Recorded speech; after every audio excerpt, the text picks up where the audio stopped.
say it would be an upset, not the people in Greenville. We're live at Dowdy-Ficklen Stadium in the eastern part of the state to see number 9 Virginia Tech, led by superstar Michael Vick, take on a hungry East Carolina team. Welcome to the start of the college football weekend. Mike Tirico, Lee Corso, Kirk Herbstreit, Jerry Punch in a second. We've been here for 3 days. They are absolutely ready. Both teams won their opener by 30 easily. They overmatched their opposition, but they didn't show their full hand. Virginia Tech did show one thing. They still have Michael Vick, and they can still score a bunch of points. You know, Michael Vick is a star football player. And last year, Virginia Tech led the nation in scoring. They averaged 41 points a game. They got 52 against Akron in the opener. And the star, obviously, number 7, Michael Vick.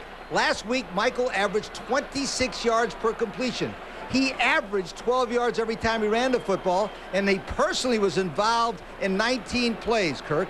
8 runs, 11 passes, and he accounted for 4 touchdowns. That's my yo of the week.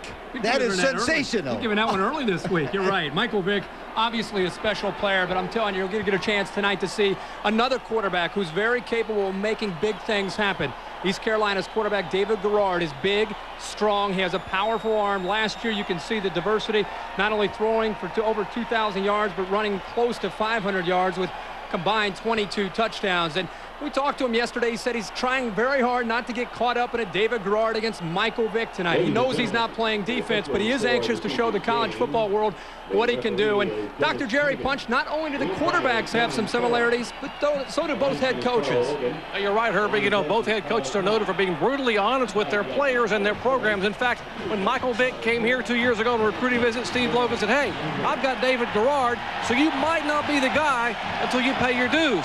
Well, it honestly didn't land Michael Vick in Greenville, but it did help Steve Logan become the winningest coach in Pirate history over his 9 years. And across the field, well, what more do you say about Frank Beamer than 8 National Coach of the Year awards a year ago? He carried his team to 7 consecutive bowls, including the brink of a national title last year in January in the Nokia Sugar Bowl. Mike? Oh, Jerry, both coaches are pretty confident as well and are glad to see a dry night. It's been rainy in Blacksburg and in Greenville, but the temperature's in the mid-60s. There's no humidity. Wind could be a slight factor, but for September 7th, it is absolutely perfect tonight in Greenville. 43,000 fit, and if they're not in, they're on their way. Still a line of traffic coming in. Rice, Barbary, Harrington from Florida will kick off. Andre Kendrick, the deep back for Virginia Tech, number 9 in the country. East Carolina beat Miami last year. Can they do it again to a Big East team? Kendrick from the 9. Andre Kendrick takes it out to the 28-yard line, a 19-yard return. Start talking Virginia Tech, you start speaking that man, Michael Vick, 3rd in the Heisman Trophy voting last year. Preseason favorite for the Heisman in so many people's eyes. The skill position players around Michael Vick are very talented. Lee Suggs, perhaps the fastest tailback they've had here. Ferguson, a good fullback. Andre Davis can break the game open. Emmett Johnson, a good receiver. And Browning Wynn, 10 catches in his career, all 10 for first downs. We'll look at the battle in the trenches momentarily. But the Virginia Tech drive will start from the Hokies 28. And Vick will go to the air and look long on the first play. Incomplete, but a penalty marker is thrown. Contact was made with Davis by Kelly Hardy. There's also another flag down at the line of scrimmage. So Virginia Tech testing the inexperienced secondary of ECU right away. Andre Davis. Kelly Hardy defending for ECU. Our referee tonight from the Big East, Dennis Hennigan. Well, both of them on East Carolina. They roughed Michael Vick as well as the pass interference. So Steve Logan's team with a penalty early. I love the call here by Ricky Bussell, the offensive coordinator by Virginia Tech. On the play, pass interference on the defense. You can see here as they go deep behind coverage. You got to remember the inexperience here in the secondary. Kelly Hardy, number 28, comes back, and look how late. You can tell it's obvious. The message is get to Michael Vick. Amadou there, right there, hits him a little bit late. And I think that this is something that Virginia Tech wants to do. Attack the young secondary, especially early in the game. One of the things I like about that play, even if it isn't complete, Kirk, it gives the guys an opportunity to run deep and then come back with those little comeback passes that Michael Vick loves so bad. You go deep and scare them. First play of the ball game. All the secondary has heard all week is don't get beat deep. Don't get beat deep. And now all of a sudden they put something for them to remember in the back of their minds. East Carolina gets a break. Only one of the flags is enforced. So on first down, Vick fires. 2 is talented junior with split end, Emmett Johnson.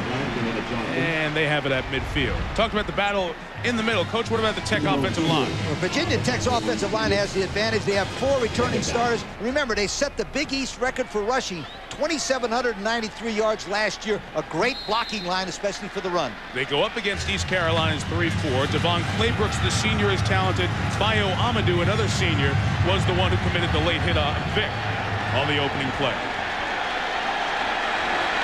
On 2nd and 3, Davis, the move man, first option of the night. And the magician, Mr. Vick, gets a couple of yards. It will be 3rd and 1. And right away, a lot of yapping. East Carolina is fired up. Here's the back 7 for East Carolina. Here's the strength of the defense. These 4 can fly. You're talking about Reggie Hemphill, and he's probably one of the fastest players on all of the team. And he plays linebacker. He's a great tailback in high school.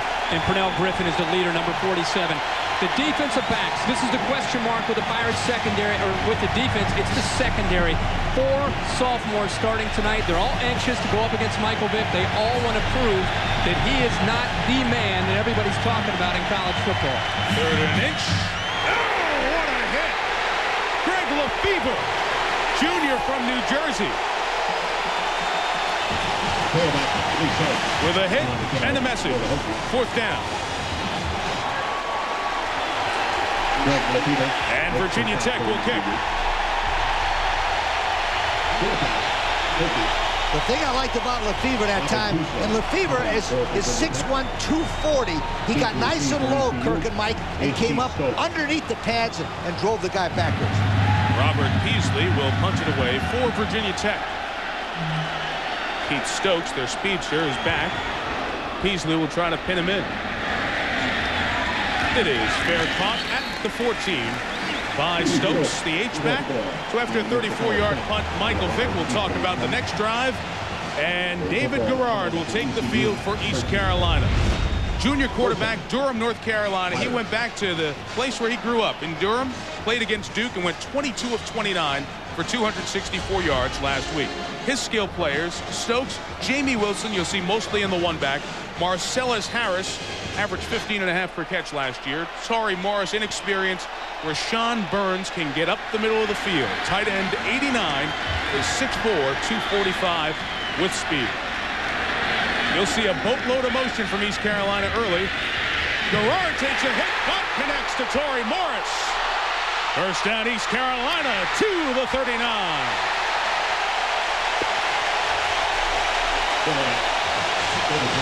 26 yards to get it going. Very simple route here. They're going to bring Tari Morris to the inside, and they slide out the tight end, Rashawn Burns. Very good read by Garrard. He read the flat defender, and the ball is well thrown, right on the money. And when you throw the ball on the money, it gives the wide receiver a chance to do things like that. The reason that play worked, that they had no backs, and they made Virginia Tech spread way out and hit him in the middle. Delay, Jamie Wilson.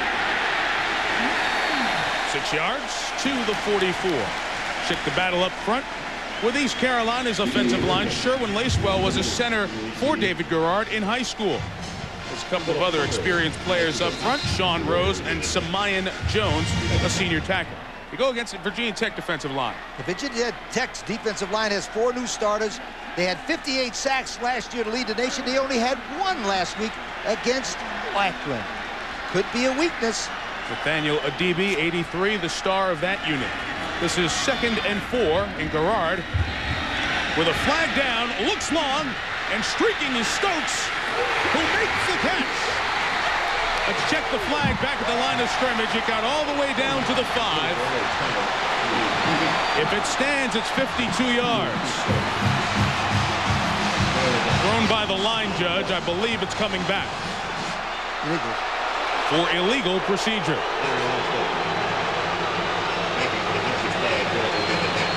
Perhaps not enough people on the line.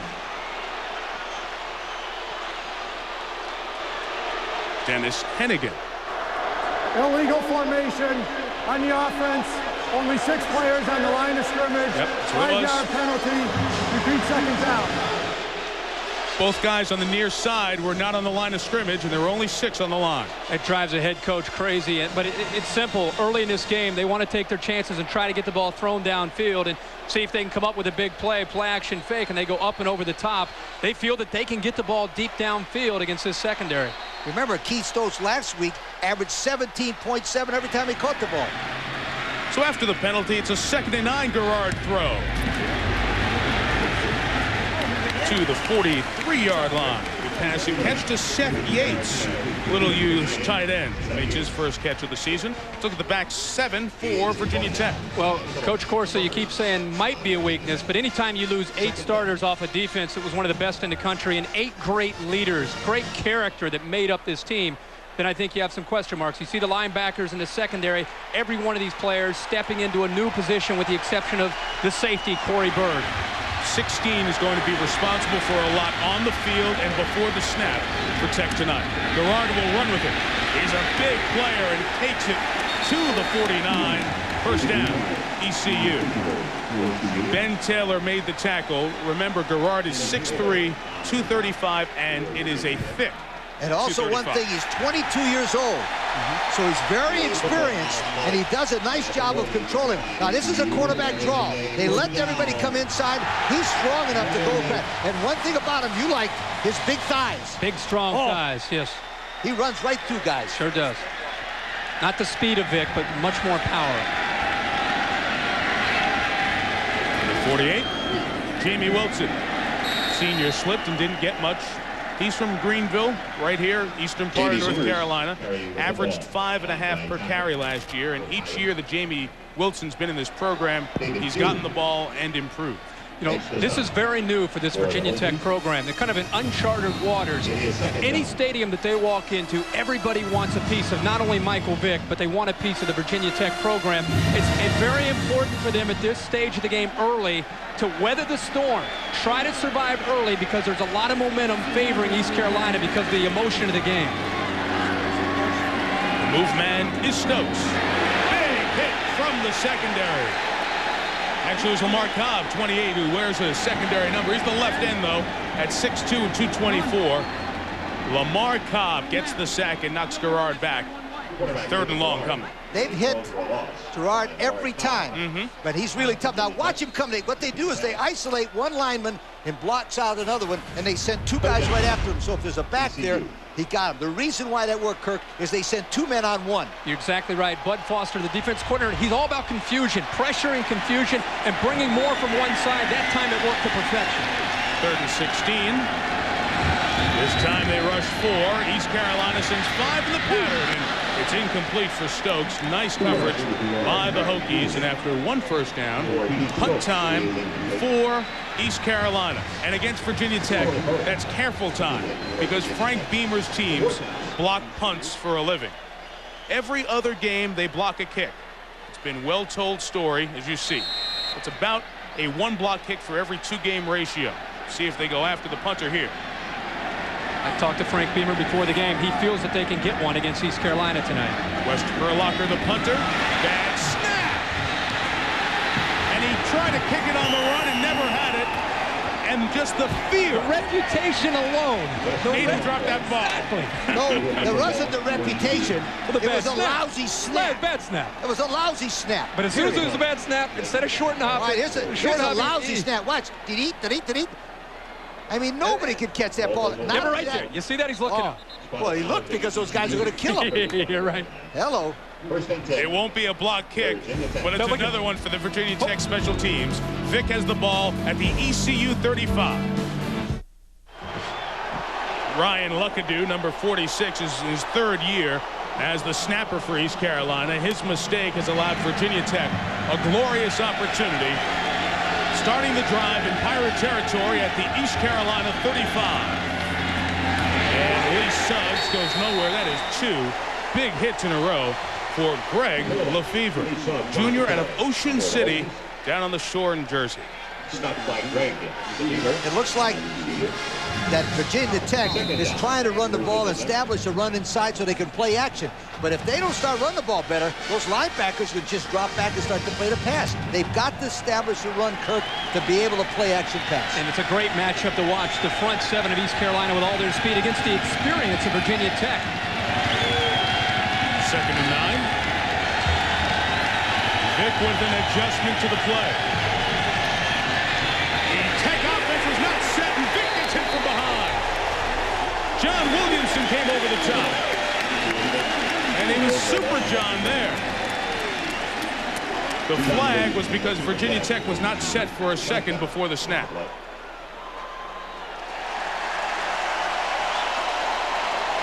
Decline that puppy, and it would be 3rd and 15. Little confusion in the backfield with the audible. Not only did the running backs not get set up, one of them was supposed to slide this way. Lee Suggs was supposed to come over and pick up Williamson. Both running backs slid to the left. One of them should have come over to Chip Williamson to keep him off of Michael Vick. And there you got to credit that one to the crowd. Oh, yeah. Because the crowd noise is going to hurt Virginia Tech's automatic system tonight. Crowd of 43,000. 3rd and 15. A throwing lane and a catch for Davis, but he will be pulled down 4 yards shy of the first down. Williamson, who made the big hit defensively, was out there. See what Frank Beamer will do on 4th and 4. From here, a field goal would be 44 yards. And they'll try one. 46 yards. We always talk about this, but to remind everybody, the longer the field goal with a soccer kicker, the more chance it is to get it blocked up the middle because it doesn't go high real quick. Redshirt freshman Carter Warley from 46. Good leg and good kick. Virginia Tech's amazing. They lose their snapper, holder, kicker. It doesn't matter. Well, Warley hit 7 for 7 last week at extra points and one field goal, 32 yards against Akron. Got some good reps in on those extra points last week. Did he ever? And here on the road, he connects from 46. First points of the night belong to the team from Blacksburg.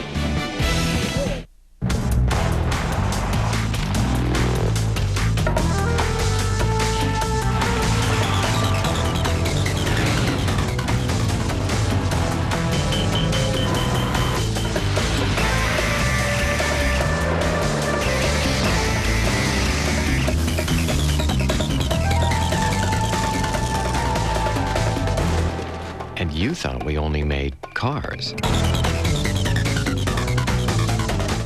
Introducing 360 degrees of delicious. The new KFC Twister. 2 crispy strips, fresh lettuce, tomato, and a peppery sauce and a warm tortilla. How good is that? Try the Twister for just $1.99, and today the drink's free.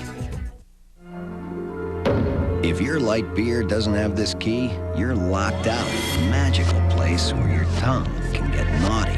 The beer of its dreams. Introducing crisp, easy drinking Beck's Light. Blossom, blossom, cha-cha-cha-cha-cha, Chili's.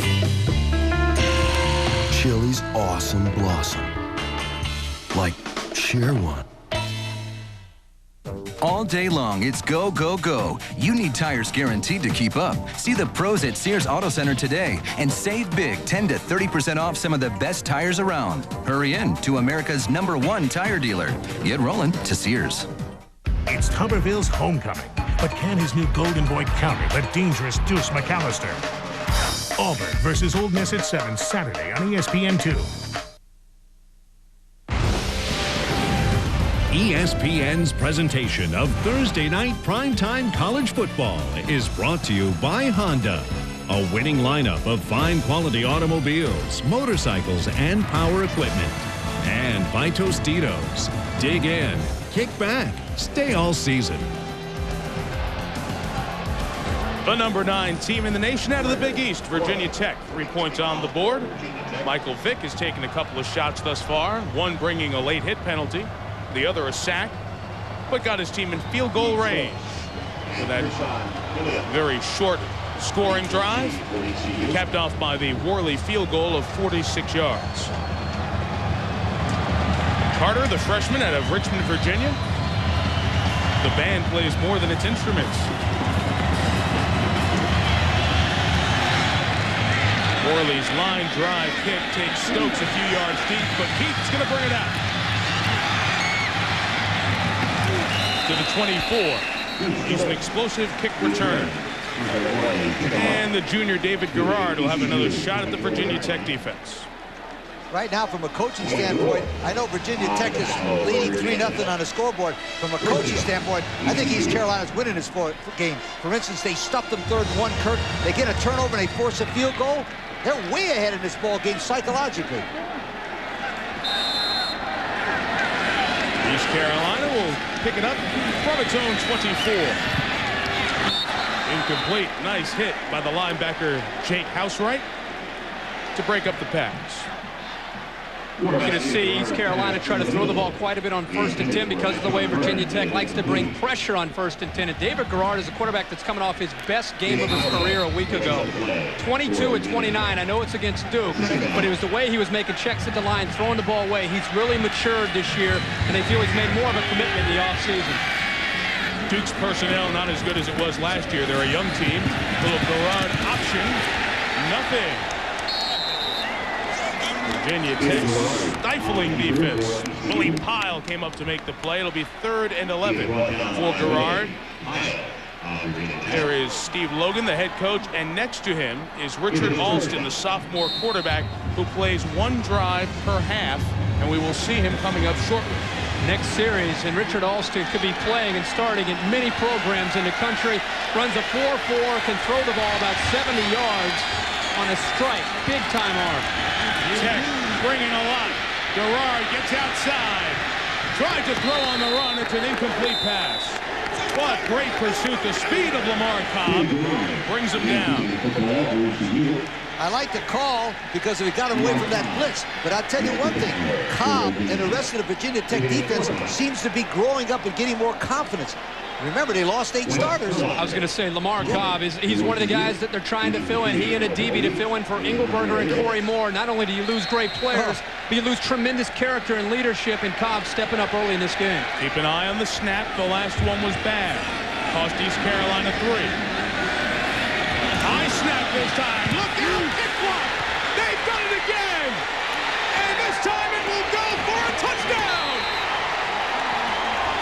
They are unbelievable.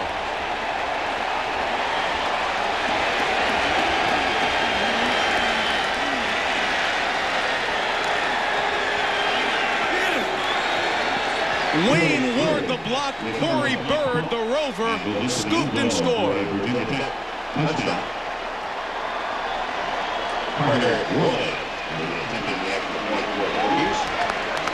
Every other game they block a kick. And Steve Logan said, anybody on my team allows a block kick, they're going to get shot at sunrise. It was saying it tongue-in-cheek, just impressing how important it was on his team to do its best possible job in not allowing Virginia Tech to block a kick. But they did. And now East Carolina's in a hole. Their offense has played okay. Their defense is held in there. But Steve Logan had his starters work against the special teams units to avoid just this situation. The block kick that ends up in a Cory Bird touchdown. And Frank Beamer's stamp on Virginia Tech. Special teams putting the Hokies up 10. In Frank Beamer's 14 seasons now as head coach of Virginia Tech, 59 non-offensive touchdowns, 20 of them, or about 1.5 per year by the special teams. It's because he put starters on special teams, and the snapping problems that caught up with East Carolina for the field goal really burns them there for a touchdown. And now it's a 10-0 hole that the Pirates find themselves in. Ryan Luckadoo, the deep snapper who you saw on the sideline, the short snap that bounced to the punter, and then the snap over his head. Ball blows off the tee, so we'll start the kick again.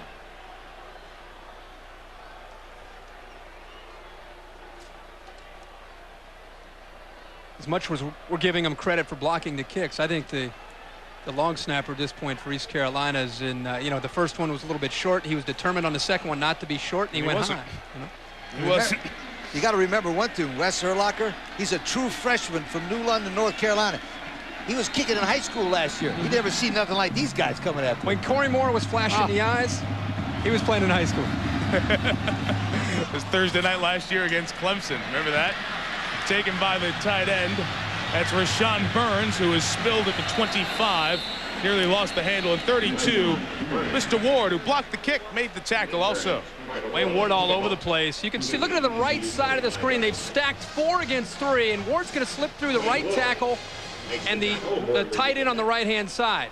And he has the ability to slide through here. Once he gets through, I want you to see the block. Watch it. Now, stop it right there. Look, once the ball's loose, look at the white jersey. Look how they're all going after the ball. You don't think they work on this? Look at them. It's like, who's going to get to it first? It's a race. They see a live piece of meat. New quarterback, Richard Alston. Nothing to do with how Garrard played. It's planned. Gives to Jamie Wilton, and he gets 4 yards. One more point on Frank Beamer and his special teams.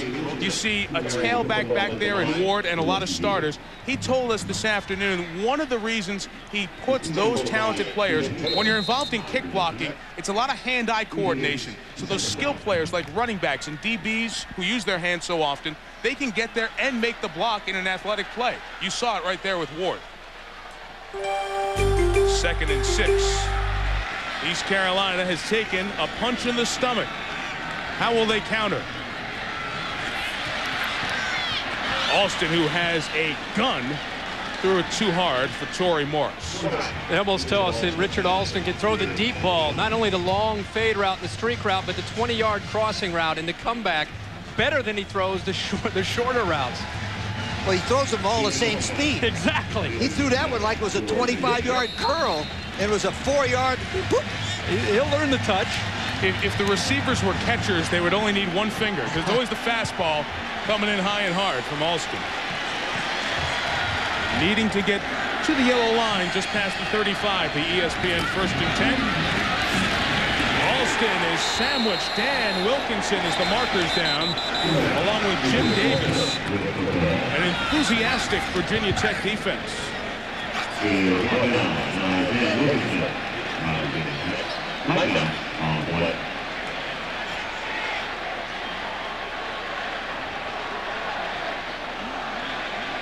The punting team's already on.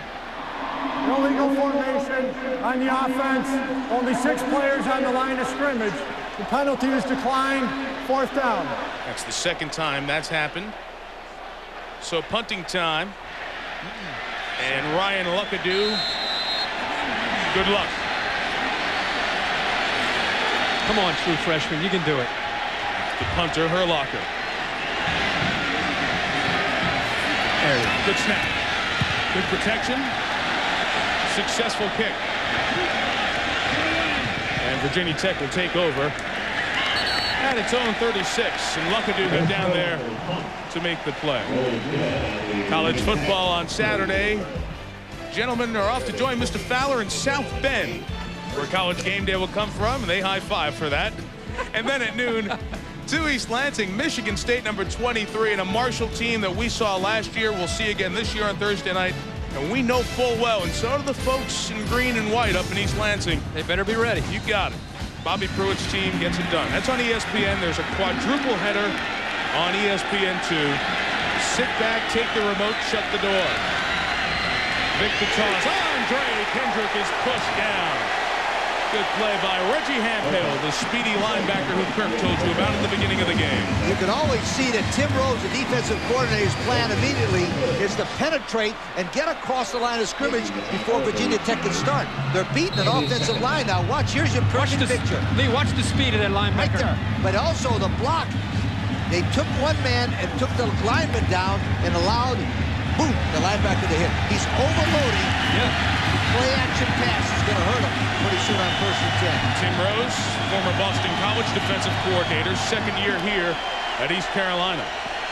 After the loss of 6. 14-yard gain to Emmett Johnson. Johnson, the junior, who caught 10 passes last year, did that work in front of Jerome Stewart. sophomore to Jacksonville. Boy, Michael Vick looks so polished sitting in the pocket. Here he is just taking a shotgun, and so many people think he's just an athlete playing quarterback. Look at him sit in the pocket. Not only the big arm, but it's a strike right on the money. Receiver goes down to make the catch, but he's just as comfortable in the pocket as he is moving around and showing his athletic ability.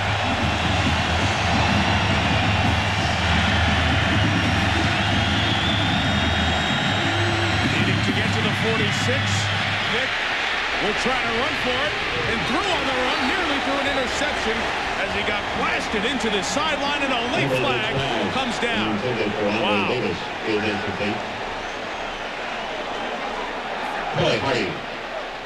If that flag is for a late hit, that's a terrible call.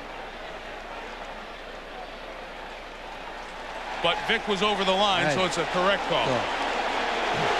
The line of scrimmage was the 43.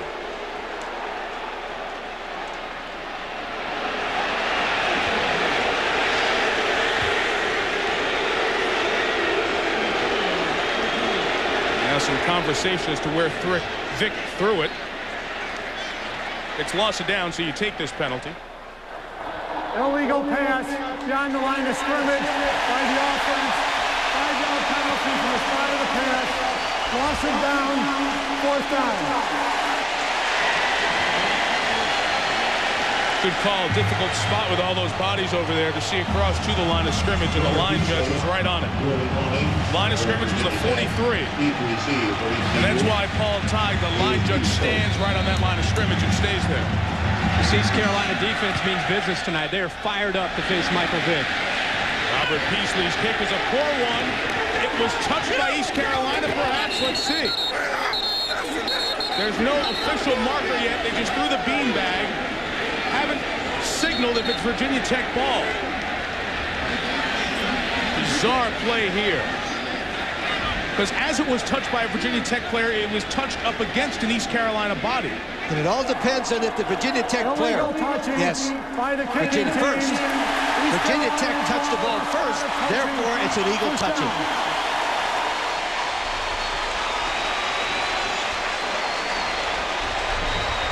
See him? Right hand, touch the football, and immediately is dead right there, no matter what happens. Right. It looks like it hits the arm of East Carolina's Dominique Hatcher first, as he's engaged with the potential tackler. 24-yard punt. Gerard back in the game after the one drive for Alston. Only a couple of yards for Jamie Wilson. Dr. Jerry Punch. Guys, how quickly momentum can change here on the sidelines. When the game began, there was enthusiastic, so much emotion, high five. We're talking about the East Carolina sidelines, and then the two miscues on special teams, the field goal, the touchdown, and now there's a lot of power standing around here stunned with their hands on their hips. The sideline is quiet, and even the crowd has been somewhat subdued since that score. Doc, it's very important on this drive to get some of that momentum back. Don't forget the the big pass that was called back to start all this momentum change. Pete Stokes in motion. Gerard doing his Michael Vick. Intercepted. What a great athletic play. And it almost goes for a touchdown by Chad Beasley. That ball was thrown as Gerard was wrapped up. Beasley was looking somewhere up. They hit him right in the chest. And he made a great athletic play. And Chad Beasley is 6'5", 277. His dad, Tom, played at Tech and played for the 2 Super Bowl rings. You know that? Yeah. Now, his dad should be very proud of him. I bet you his dad never intercepted a pass like that in the Super Bowl. It's a hit nice by catch. Chad Beasley, 6'5", 277. What an incredible effort there by DB. Misses it early, comes back, and makes the big hit there to force that turnover. Outstanding effort by that defensive front. Something that was somewhat of a question mark coming into this year after losing four great players. It didn't look that impressive, but I still think after pass rushing, where that ball hits Beasley for him to make the catch, it's incredible. That's good genes, right? First down run for Dad plays in 2 Super Bowls, gets 2 rings. You got to be a pretty good football player.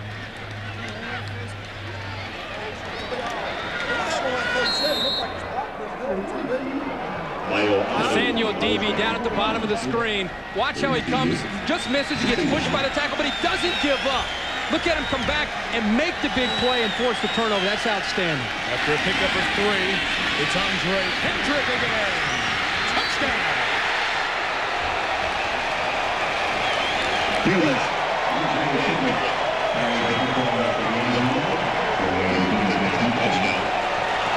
You can't give this offense opportunities. 2 special teams mistakes, and perhaps Garrard trying to do too much has cost East Carolina. And it's going to be 17-0 just like that. Nathaniel Adibi, who had the hit that forced the interception. And the extra point is added by Carter Warley. Andre Kendrick, who last had a haircut August 9th, 1999. I confirmed the date with him today. You know, this is a big morale booster for this Virginia Tech team. This is something that is funny. You worry about the special teams, and okay, wow, we got a punt off, and now you have to face Michael Vick, the most electrifying player in the game. They're so focused on stopping Michael Vick that they're forgetting about the other weapons that Vick has around him, the running backs and Suggs and Kendrick, and also the talented wide receivers. Don't forget, this offense did not lose very many weapons from a year ago. And the man who gave him the ball in great field position is that man, 83. That's right, exactly. Daniel Adibi. Remember one thing, anytime you get the momentum shift like this, you got to come out and make sure you don't try to catch them too quick. So if Mike Godfrey back there in the studio, who picked East Carolina to upset Virginia Tech, don't get upset. I picked BYU to beat Virginia. They were behind 21-0, and they still won the game. That's right. It's not over, Mike Godfrey. Don't go for the sandwiches. Don't sandwiches leave. Are gone. No, remember you told him right when the show's over, he's got to go. Yeah, but don't leave, Mike. It's not over yet. Steve Logan's team fell behind Miami big last year, still came back with a dramatic 4th quarter for the victory there. And you can't fault the way the defense is played. Just been a couple of mistakes, and perhaps Garrard was trying too hard on that last one to make something happen. Yeah, he moved and he avoided the rush, and I think once he got to the outside, he saw a receiver open downfield. But you're right, trying to do a little bit too much there, and I can't say enough about Nathaniel Adibi and how much effort he gave there to come back and make that play, not stopping, relentless. Carter Warley kicks to Pete Stokes.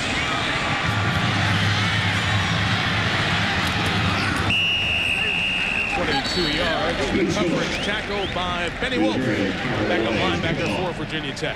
Thursday night tradition at halftime is hidden video. You can go online at ESPN.com and vote for your favorite hidden video clip. Woody Dantzler of Clemson going 16 of 17. University of Connecticut in its 1A debut trying to make history in Ypsilanti against Eastern Michigan. Or Ken Simonton setting an Oregon State record. You can see the video online and at halftime. Vote online at ESPN.com, and we'll tell you how the vote comes out in the 4th quarter of Thursday Night Football Traditions hidden video. Nothing to hide there. Garrard lost the football. I think East Carolina has it back. 2nd down. Guys, last year, what was the thing about Virginia Tech, especially when you played them? What Cory Bird used to call it, the Terror Dome? Welcome to the Terror Dome, how baby. Quickly they scored. It was like an avalanche. This is new personnel and that same feeling.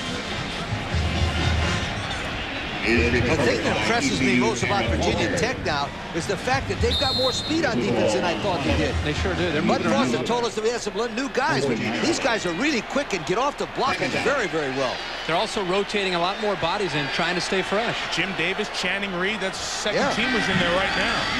Nick Sorensen's in an outside linebacker, and on that hit, 2nd and 20 toss. And a completion of Rashawn Burns.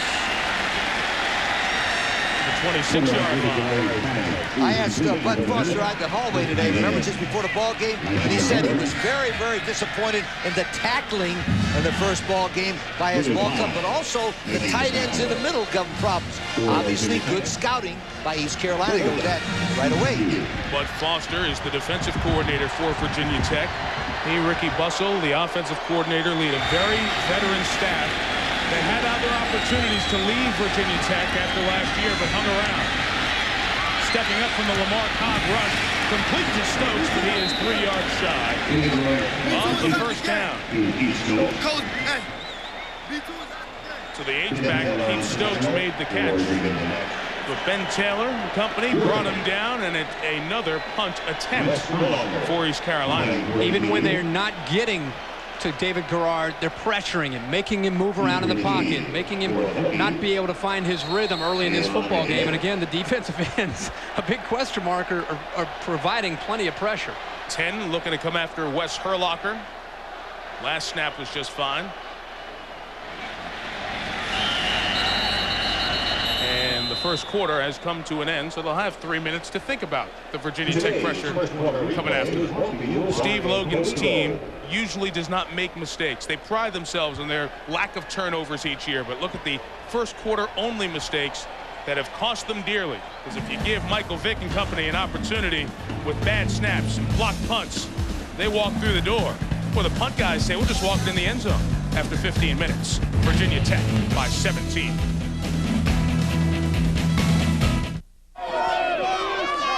Time for the second quarter here in Greenville, North Carolina. Dr. Jerry Punch on the sidelines. Mike Tirico, Lee Corso, Kirk Herbstreit. Virginia Tech taking advantage of East Carolina's mistakes for a 17-0 lead here in the early going.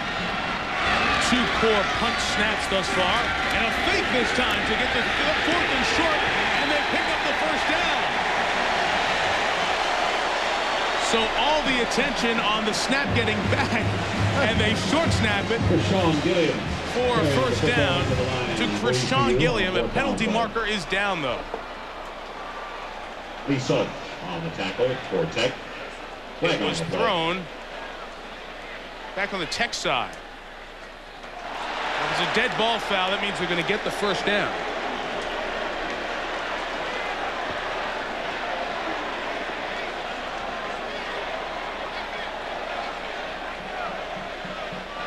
So my guess is East Carolina will keep possession.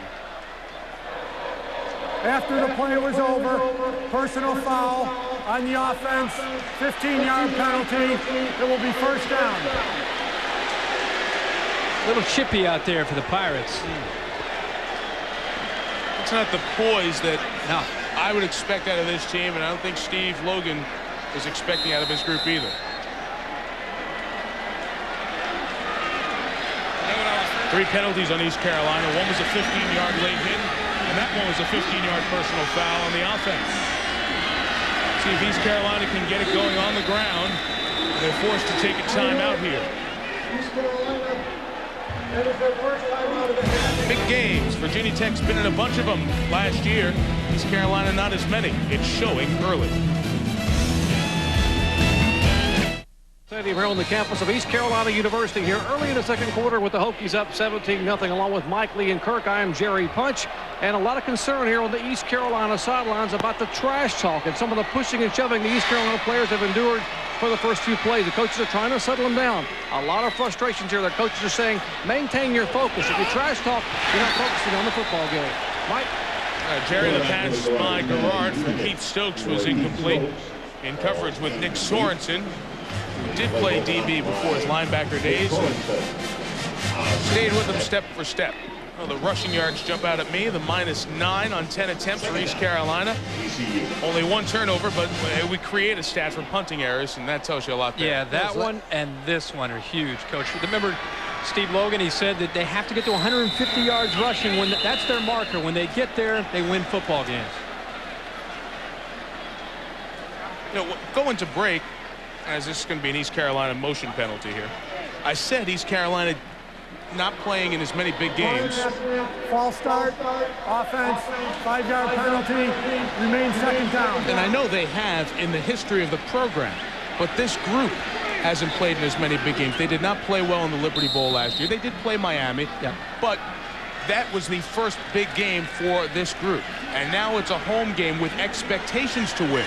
So you come in not as an unknown, not being overlooked as little East Carolina. Because Virginia Tech knows what it's like to be the little guy in a state and unknown by name reputation. Another flag. Another mistake.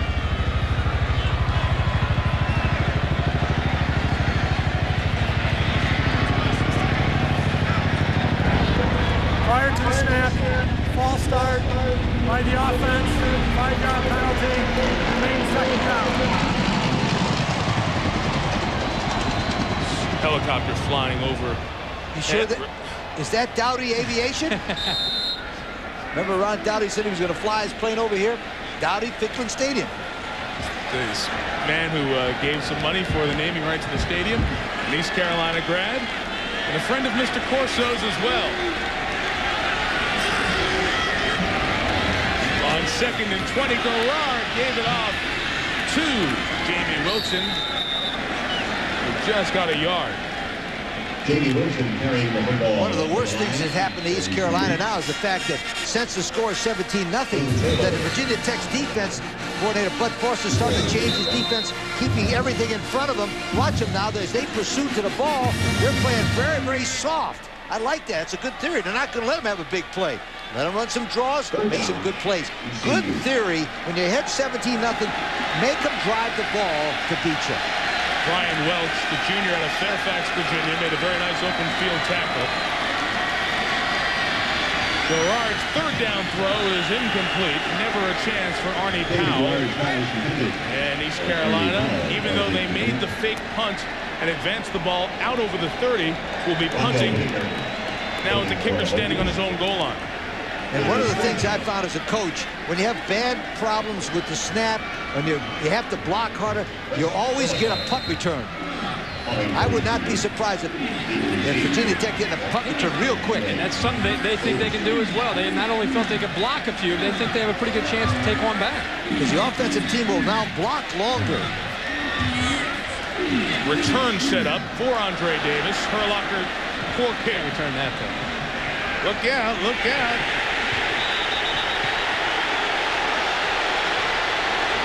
Fans saying it touched the Virginia Tech player.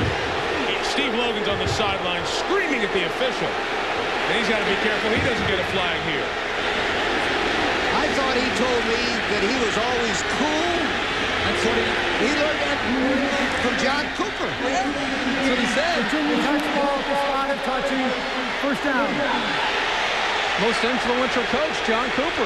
Yeah, I promise he didn't touch it. You know why? Because when you're 17-0, you're dying and hoping for anything. This is a hope play. Nah. I didn't think he touched it either. No, I didn't see it. Well, Michael Vick, ho-hum, walk on the field. Hey, I've got the ball in East Carolina territory again. It's 17-0. He's licking his chops, folks. Here comes 7. He's looking. He's due. Fired. He's due. He wants Andre Davis. Incomplete.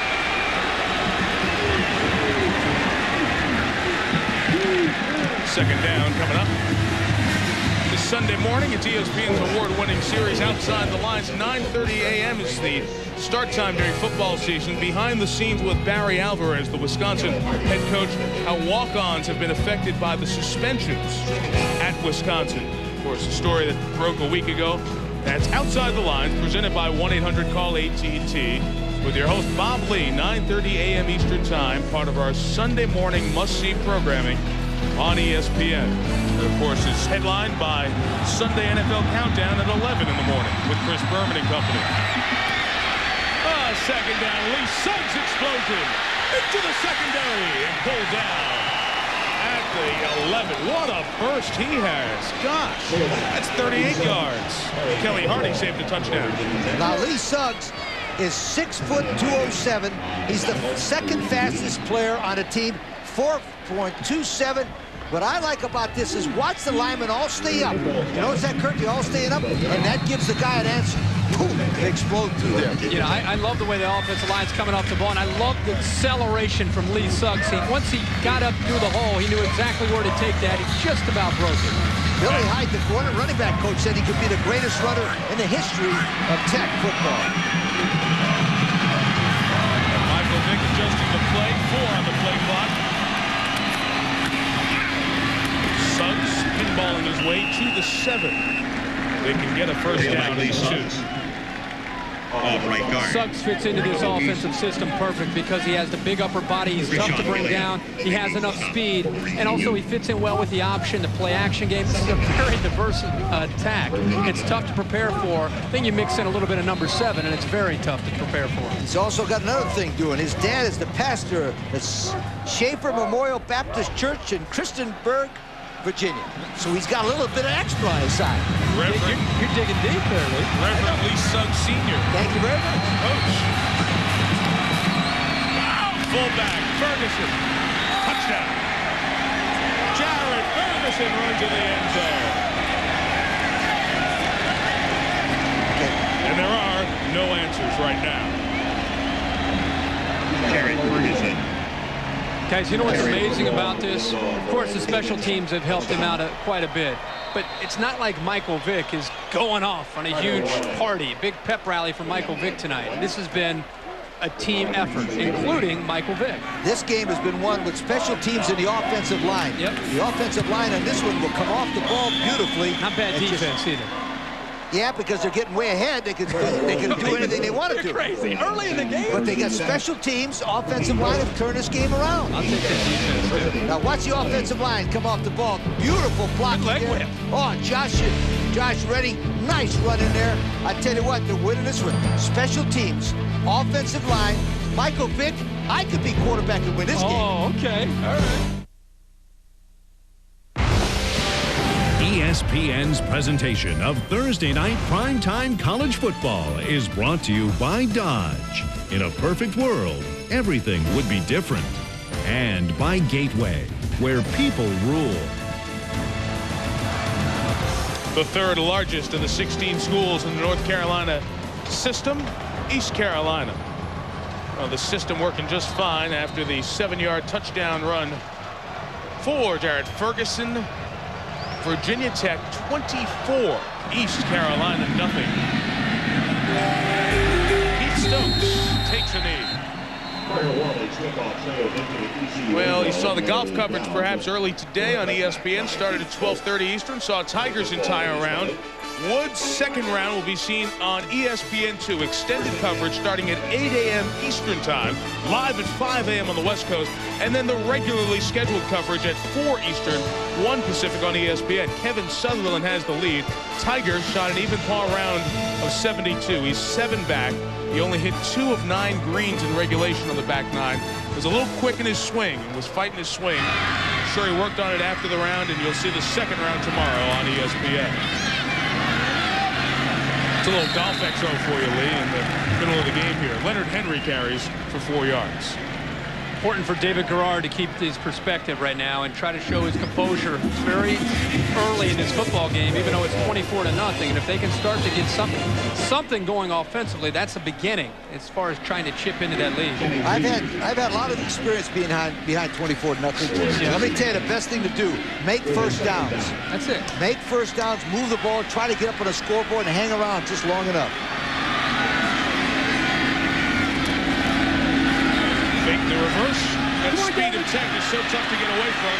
Garrard does a nice job. That looks like it will be a first down. Virginia Tech says it has the ball.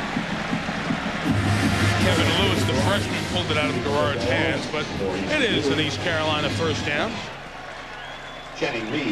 They fake a reverser, and Garrard is going to run the football pretty well. The thing I like about this play is watch. When he breaks that tackle right there, he knows where he's going, and he goes forward. I tell you, that kid's going to be a good football player. Reminds me a lot of Dante Culpepper from the University of Central Florida. Is now the Minnesota quarterback.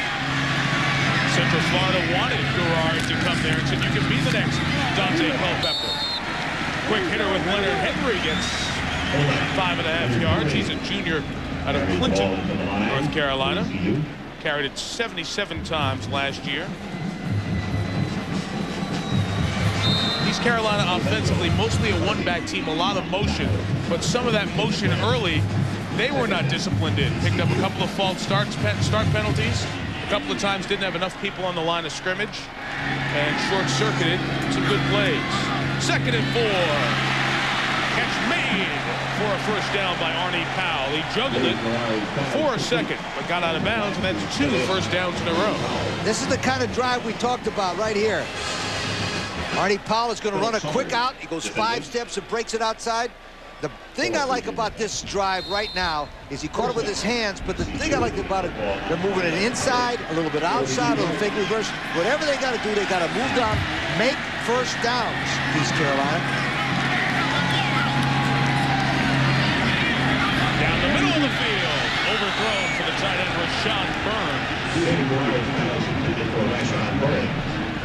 Larry Austin was there. They had nice coverage on the tight end. Obviously, if the East Carolina coaches saw that as an opportunity, the Virginia Tech coaches saw it as a weakness from their opener against Akron. Trying to take advantage of size there with Burns, who's about 6'4", and being checked there by Larry Austin at 5'9", but threw it high in the air. He's just a little bit behind his intended target. That's Rashad Burns.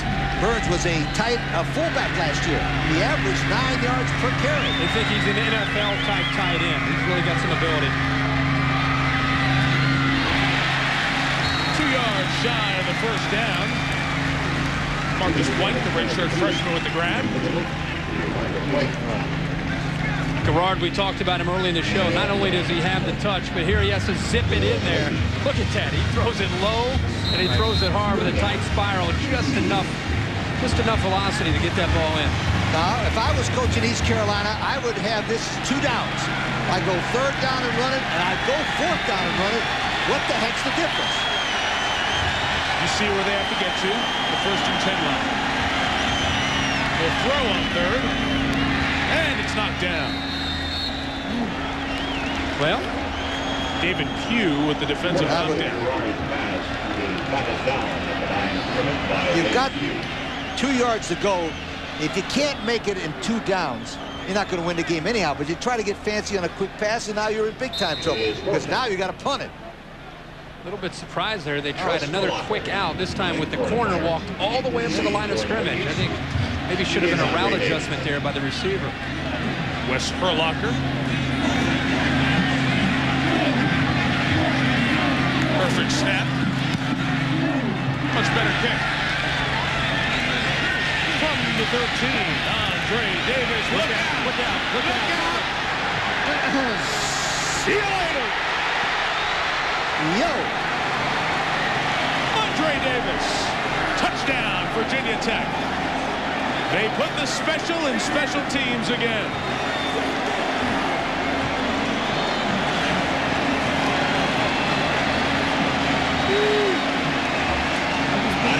Lee Corso said, you know, they're going to get a good kick return opportunity because they're spending so much energy on blocking. I've had it all my career. When you block a kick, everybody stands in a block and they don't cover. And that's exactly what happened right there to that Davis kid. An 87-yard punt return for Andre Davis. Carter Warley's kicking good. Andre Davis does something on his punt returns that you have to have. You have to make the first guy miss. I don't care who it is. He makes the first guy miss, and from then on it's a wall. 6'1", 196, Andre Davis all the way for a touchdown. He looks like he could go all the way. And Keith Stokes. First time in a couple of years, Tech's taking the punt return back. It was the 2nd longest in school history, the one Andre Davis just took back for the touchdown to make it 31-0. Shocking. Not that Virginia Tech's ahead, but by how much, how soon. Up 31 in 20 minutes. Stokes taken down at 27. Lee, you talked about how East Carolina's coming back here, but I want you to count how many East Carolina players you see here. What do you have, about a total of 4 or 5 guys? And then look at all the Virginia Tech blockers. Now, as coach said, once he makes the first guy miss, then he makes a nice cut. Look at all the white jerseys there to block. Nobody. There's nobody there. He made 2 guys miss, and there was nobody left. The amazing thing about this is 31-0, and Michael Vick has done absolutely zippo. Right, that's what I did. Can you imagine? Lost about a half yard on the first down. So, guys, that would be another non-offensive touchdown to add to the Frank Beamer run. That's 60 non-offensive touchdowns in 14 years. 5 per season, 21 on special teams, 2 tonight. You know who coaches the special teams? Oh, yeah. That guy right there. Frank Beamer. That's why all the guys want to play on it. They want to make good. They want to brownie up the coach. The big cheese. Garrard's throw is incomplete.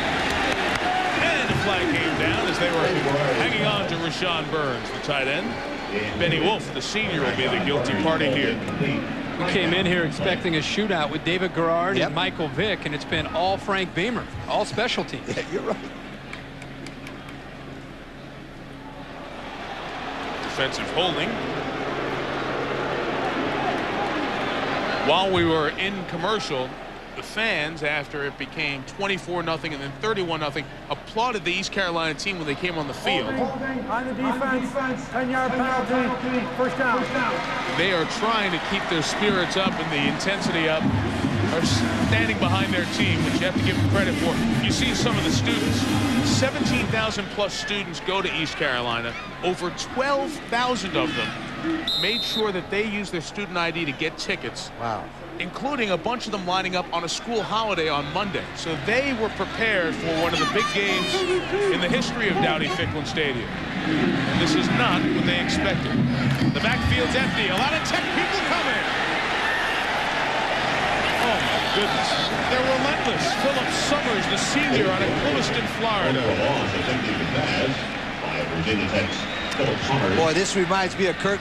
When Florida played Nebraska and they went to a no back and Nebraska automatically blitzed, show them how that works. Look at that. Second down. Well, it's the speed of the front, but it's also the confusion. It looked like Nick Sorensen was going to come on the other side and Ben Taylor, and then they ended up bringing House Wright and Philip Summers. It's all about the offensive linemen thinking, oh gosh, which way are they going to come? And by the time they try to make the adjustment, they're already gone by. It's also 31-0, and you can take a few chances. Oh, yeah, they've been doing it all game, though. After a loss of 8, Garrard, ball handling problems, keeps the play alive, looking for Stokes deep. Hey, got it! To the 10.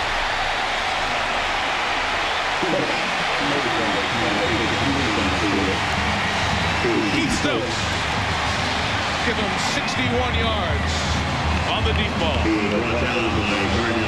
Watch him here. The ball goes, slips out of his hands. He's lucky he did not have to bring a knee down. Here's just athletic ability. Gets to the outside. They worked all off season on the deep ball to get it downfield, thrown to Keith Stokes, who got down deep early in the game, but it was brought back, and he slips behind Austin again this time. Stokes is their home run hitter. Logan's team trying to put points on the board and stay within shouting distance. Caught by the underneath receiver, Torrey Morris. It's only a yard there. The second and goal as they started this drive from just inside the 10. A couple of catches for Morris here tonight. Starting flanker. If they're passing attack, this is an area of the field. A lot of teams get into the red zone and they get a little apprehensive with the play calling. When East Carolina gets down to the red zone, they're very comfortable throwing the football. Marcellus Harris, bottom of the screen. Option to the short side with Garrard. A lot of speed over there, short side option. You might want to get rid of the freeze option. One back freeze option against this kind of speed. And also Virginia Tech last week, they kind of went through the motions playing at home. We talked with Bud Foster this morning at the hotel. He said his team was thinking a little bit too much. They weren't playing with emotion. Tonight in this football game, first half, they've been playing with a lot of emotion and a lot of intensity. Akron, East Carolina. Big difference who you play. Beat Akron 52-23 in Blacksburg. Third and goal. Ball came out. Garrard got it back. All right, Coach. Oh, I kick a field goal. Absolutely. Absolutely. Get 3 points. It doesn't look as bad as no points. Because you're not basically going to win the game anyhow. That's right. All right. I mean. Oh, you're conceding at this point? Yes, sir. Percentage-wise, you ain't going to win. You take the boys off you take them to the bus? I tell you what. I get Mike Godfrey, stay away. Mike Godfrey's trying to go home.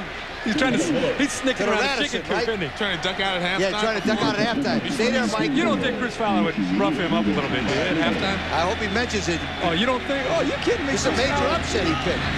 This is a Kevin Miller 27-yard field goal. It got blocked. And ends up short. I told you should have went for a touchdown. Might as well. Holy heck. They're unbelievable.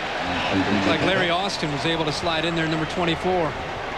The junior quarterback with the block. As Coach said, you got a chance here to put some points on the board, and you're thinking, all right, let's get a good snap, let's get a good hold, no problem, a good kick, and then here comes 24 with another block kick.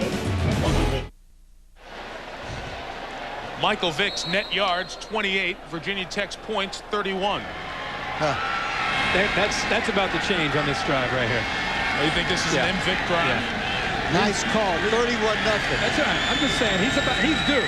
He's due for some stuff here. From the 20s, the little option with Kendrick. A couple of yards to the 23-yard line. Dragged down and out by John Williamson, who's made a few defensive hits for East Carolina. He is driven on the bow by John Williamson.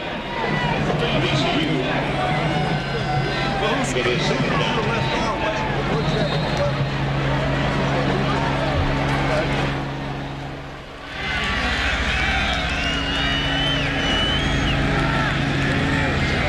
Out of the gun for 2nd and 7. Deflected and incomplete. That's Williamson again. Spectacular first half for the sophomore. Been in on a half dozen plays. He's yapping to Vic. Michael should just say, be quiet, look at the scoreboard. Gosh, what are you thinking? It could happen sometime with a guy like Michael Vick in this situation. It's 31-0. You know, Michael Vick, we've seen him now, this is about the 5th time. 5th, 6th, 7th. He does not have that same spark, and I'll tell you why he doesn't. It's 31-0. They've got to beat. He's not. He's got the wrist, the tape's coming off. I'm telling you. Be careful now, Lee, because I'm telling you. They rush 5. Flag is down, no play. Pass was caught by Sean Witten, but this play was blown dead at the line.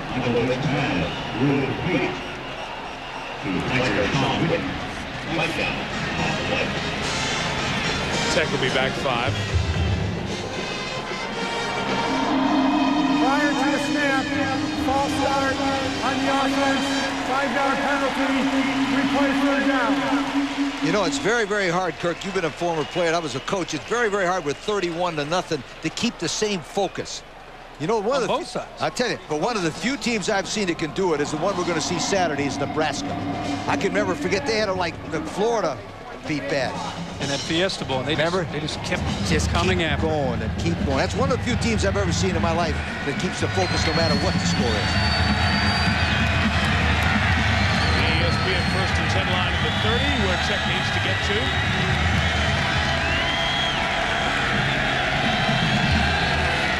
And now the ball blown ready for play.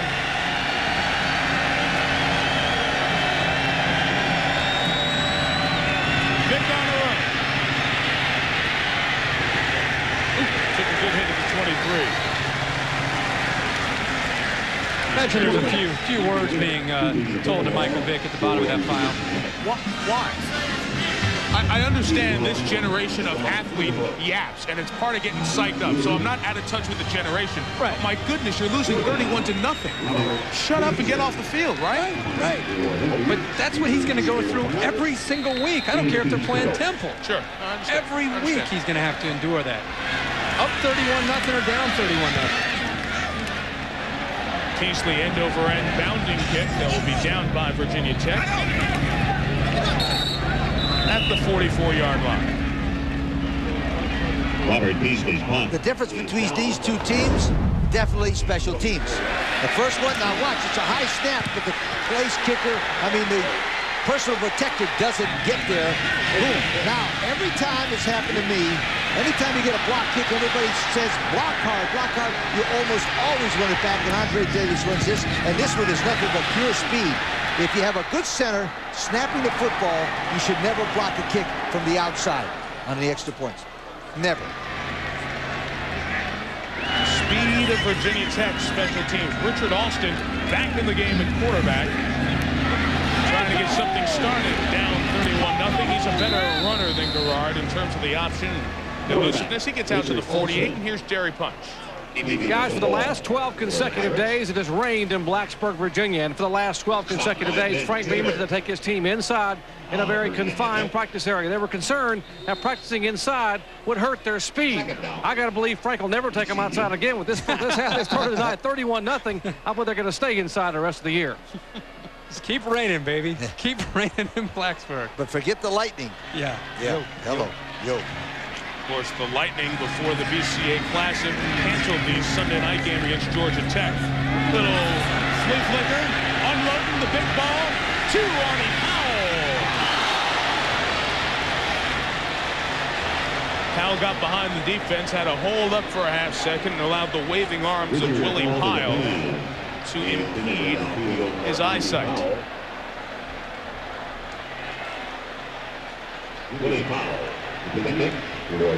This play, even though it was designed as a flea flicker, I don't know if it was a breakdown of communication at the top of the screen. It doesn't look like you're going to be able to see it, but number 82, DeLeo Dodd, slipped out. Nobody within 20 yards of him, but obviously at that point Austin was just locked in downfield at one receiver. But that he could have walked into the end zone. Logan with Garrard. He keeps that other quarterback who's not in the game down there with him so he can hear him think out the game. That's a wonderful attempt at a catch by Keith Stokes, but it falls incomplete.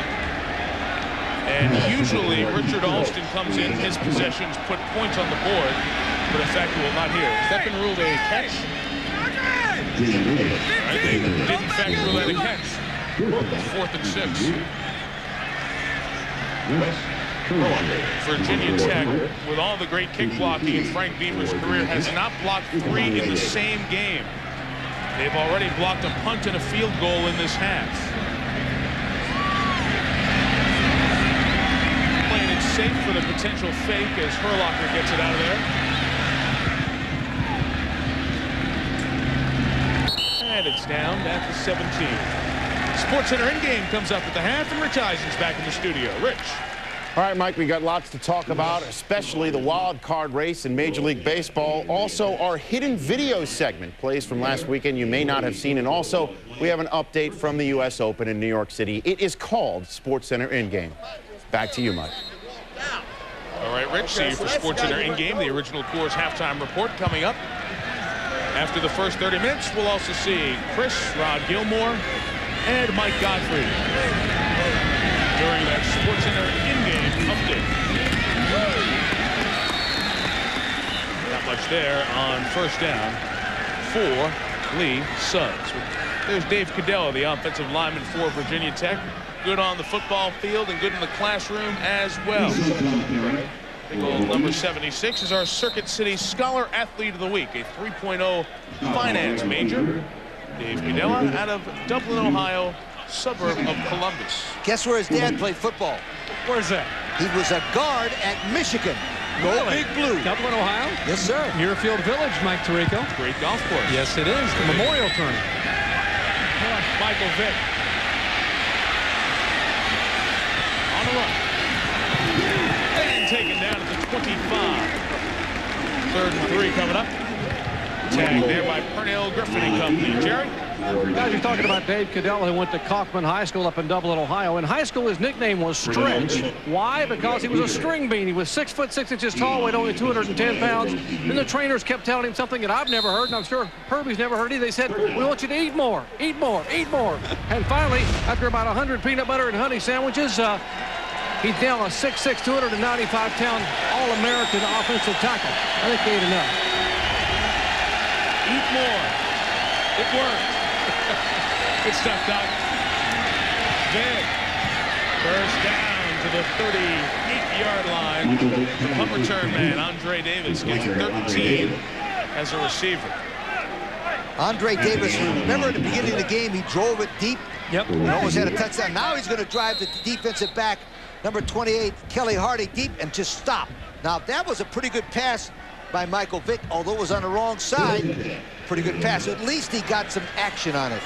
Your great point about the cushion that Kelly Hardy gave Davis there because of the respect for the speed. You know what always happens. I was going to say, it never fails. Building up Cadella, Never start. fails. We talked about his dad, who was at Michigan. He played behind Mike Kent, great offensive lineman for many years, moving on to the NFL. Dave Sr. said he bleeds maize and blue, used to bleed maize and blue. His office was full of all the Michigan colors, but as soon as his son got to Virginia Tech, it all changed, and now it's the maroon of the Hokies that decorates Dave Sr.'s office. Here at Fork Union Military Academy in Virginia helped Cadella get some time to put some of that weight on. There's a pass complete to Sean Witten, who takes it out of bounds. Witten, who's coming back after having a finger broken this preseason, by catching a Michael Vick pass. Early in camp, Michael Vick threw a pass, broke Witten's pinky. Missed a couple of weeks, but was back for the opener on Saturday against Akron.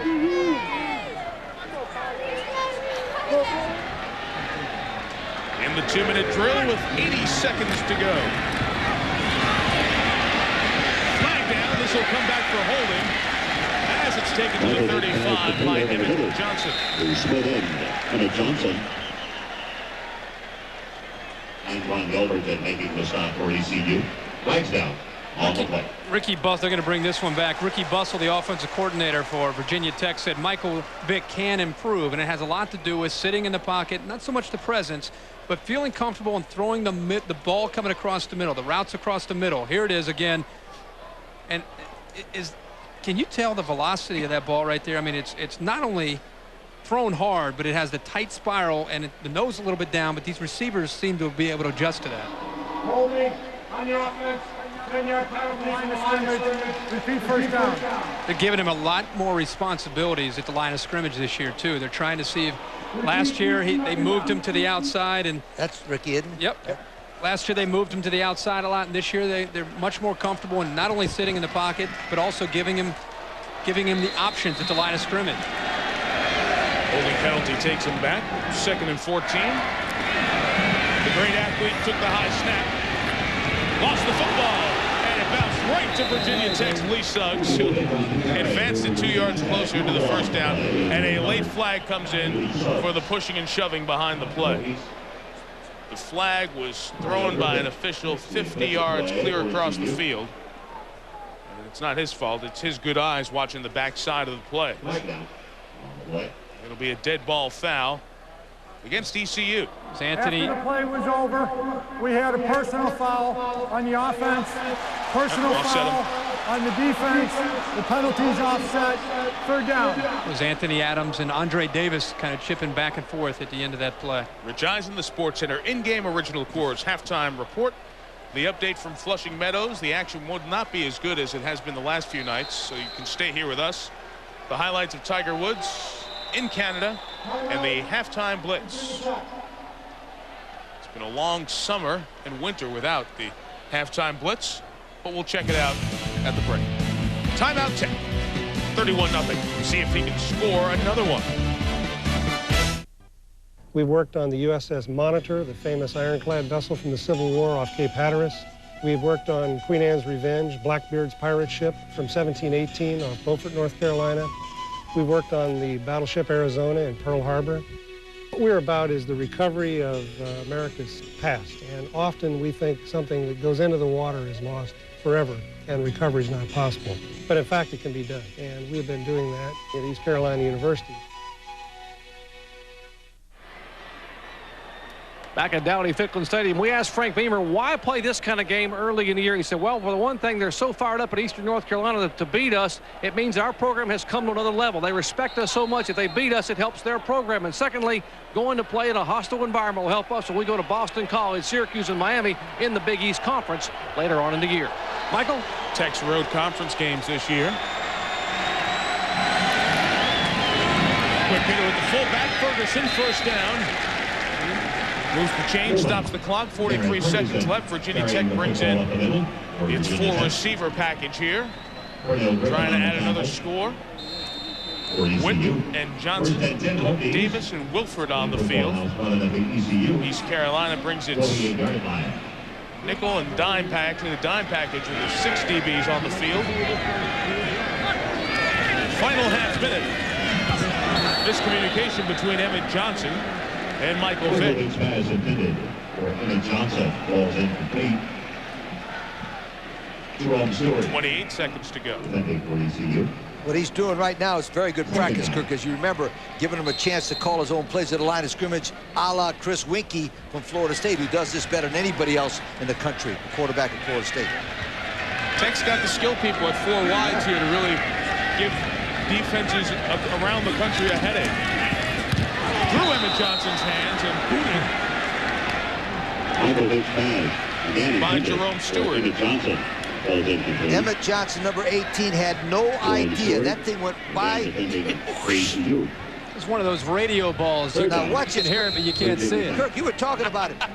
Watch it. Watch how fast Emmett Johnson turns around. That ball, whoop, it goes by him. No chance. No chance. You like that? It's a good line, Herbie. Is that an original, or are you stealing that from somewhere? No, it's a radio ball. You're not stealing that from Marty Brenneman or something? That's a Herbie original?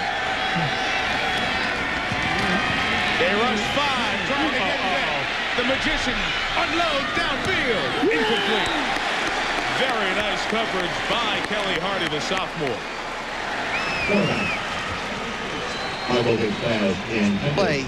That was a big league defensive play by Kelly Hardy, number 28. Ricky Bussell says a lot of times they have to tell Michael it's okay to run because he's so concerned with people thinking he's just an athletic quarterback that sometimes he pulls back from running. It's okay to, he could have run for the first down there. He pulled up, tried to throw the football downfield. But that was a sensational play by Kelly Hardy by not getting pass interference because he puts his left hand in front of him. The left-handed boot by Peasley. East Carolina put nobody back. It's down by Virginia Tech at the 12, and we have 7 seconds remaining. Stay through halftime, get you primed for the college football weekend. Find out what's going on in sports, see how Tiger did today, and then you come back in the second half, and we'll see a little bit of that Michael Vick magic. We'll see.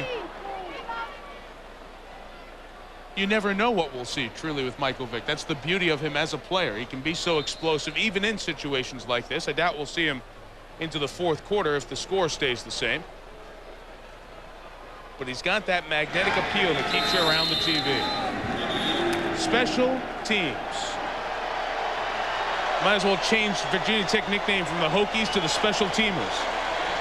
They did it in the first half in a big way. They blocked one, they had a punt return, they had a blocked field goal, forced a bad snap on a punt, and it all bottom lines to this at the half. Number 9, 31. ECU nothing. SportsCenter in-game original Coors halftime report. Here's Rich Eisen. Rich. Time for the second half here in Greenville, North Carolina. 31-0 the score. The total yards at the half are pretty even, to be honest, folks. But the special teams touchdowns, 2 by Virginia Tech, and 4 fourth down errors. Not a stat you see very often, but it really cost 24 points. 21 directly for Virginia Tech on the fourth down mistakes by East Carolina, and they cost themselves a field goal as well. Mr. Corso, put on your coaching hat now for the second half of Frank Beamer. Frank Beamer, first of all, the question is how long does he keep Michael Vick in the ball game? Right. Michael could twist an ankle and get hurt. Second thing, how does this performance affect Michael Vick's Heisman choices? Because a guy in Montana is going to see the game and say, yo, Michael Vick didn't do anything. Well, if you just turned on this game and you saw 31-0, you'd probably think, wow, what did he do today? How many yards does he have? But you're right. How long did they keep him in there? Yeah. Difference in the game has been special teams and also defense. I'm very impressed with Bud Foster's troops, the defense for Virginia Tech, really making a statement tonight.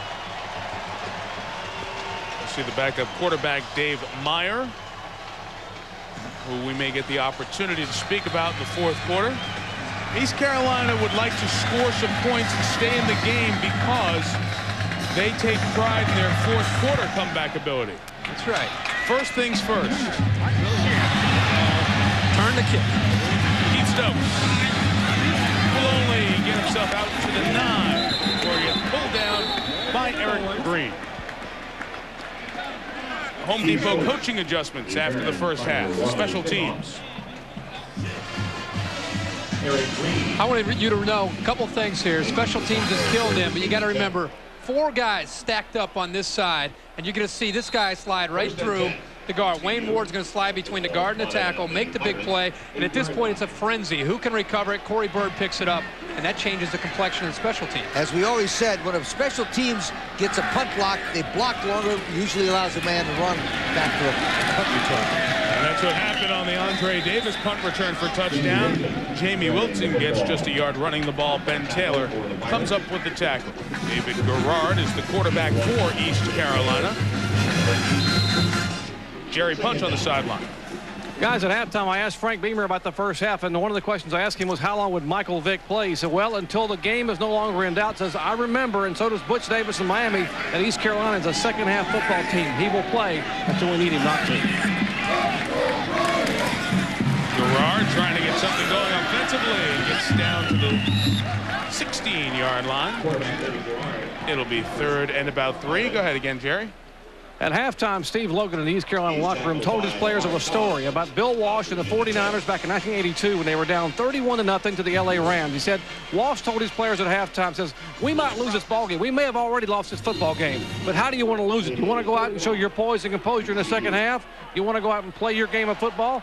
I'll finish the story in just a moment, Michael. Trying to pick up the third down, which has been a problem tonight. Third and long or short. They'll throw for it with the H-back Stokes to the 24-yard line. Move the chains. Willie Pyle with the hit. Okay, Jerry.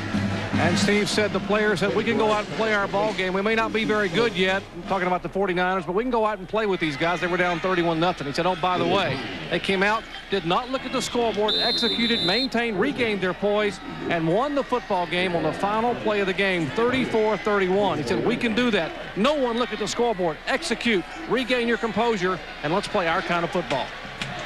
That Niners early in the Walsh era, one of 2 31-point comebacks in NFL history.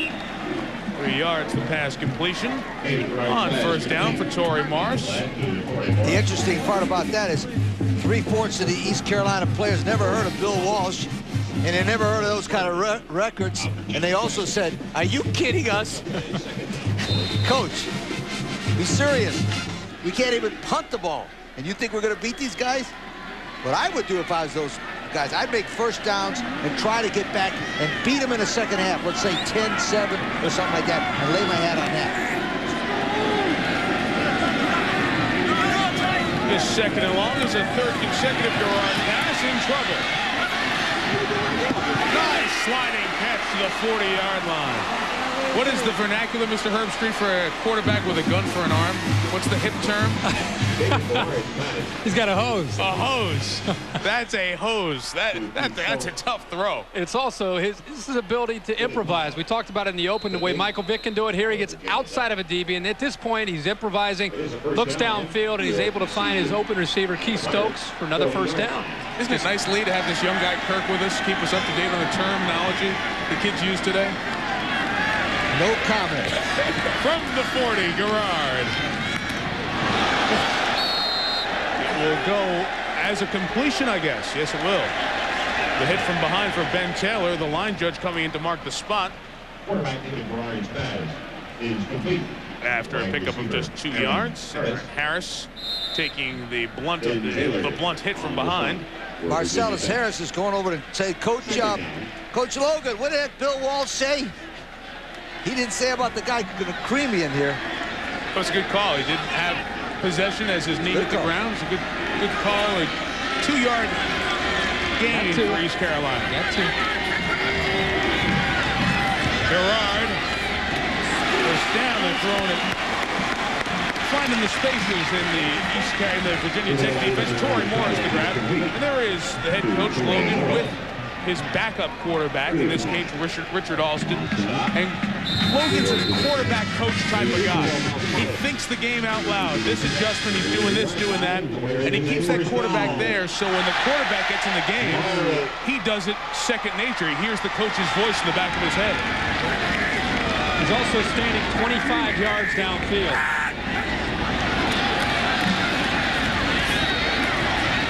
Virginia Tech got back onside, and Jamie Wilson gained 2.5 yards to the 45. We talked to Coach Logan about this.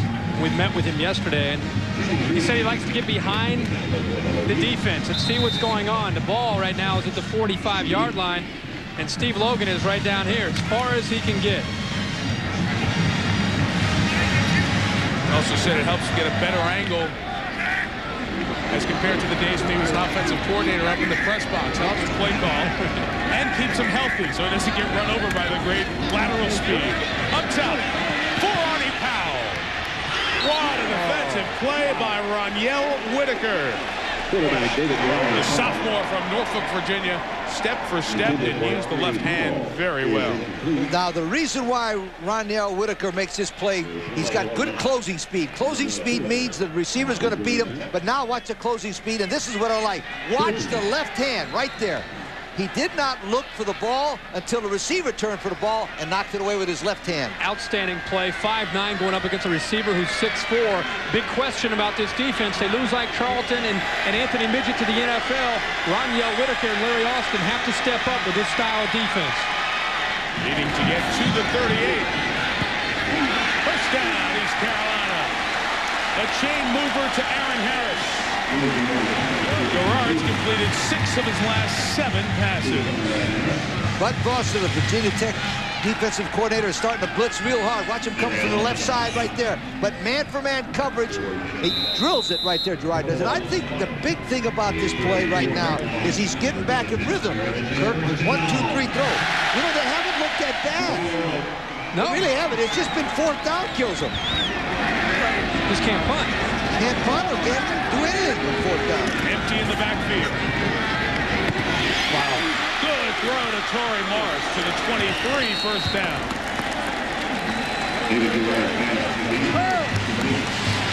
Good drive for Garrard, mostly in the air.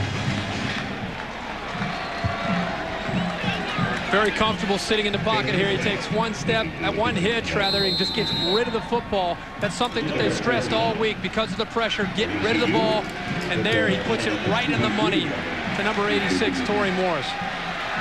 Empty in the backfield again. Nobody open. Garrard trying to find something. Throws it away. The intentional grounding rule has changed in college football this year.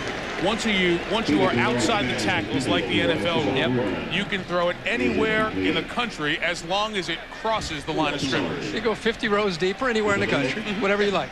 It's kind of like those cell phone calling plans. You can roam anywhere in the country for free. Just get out of the pocket to do it.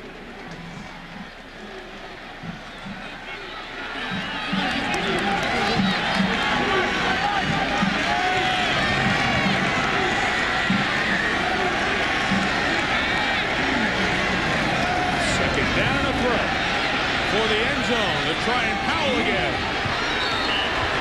Never look back at the ball. Here at East Carolina, they have a different way of teaching the deep ball. They want you to throw it up in the air as high as you can throw it and let the receiver make the adjustment. You ever see Jeff Blake in the NFL? Of course, from East Carolina, he learned that here. Throw it up in the air into a hole.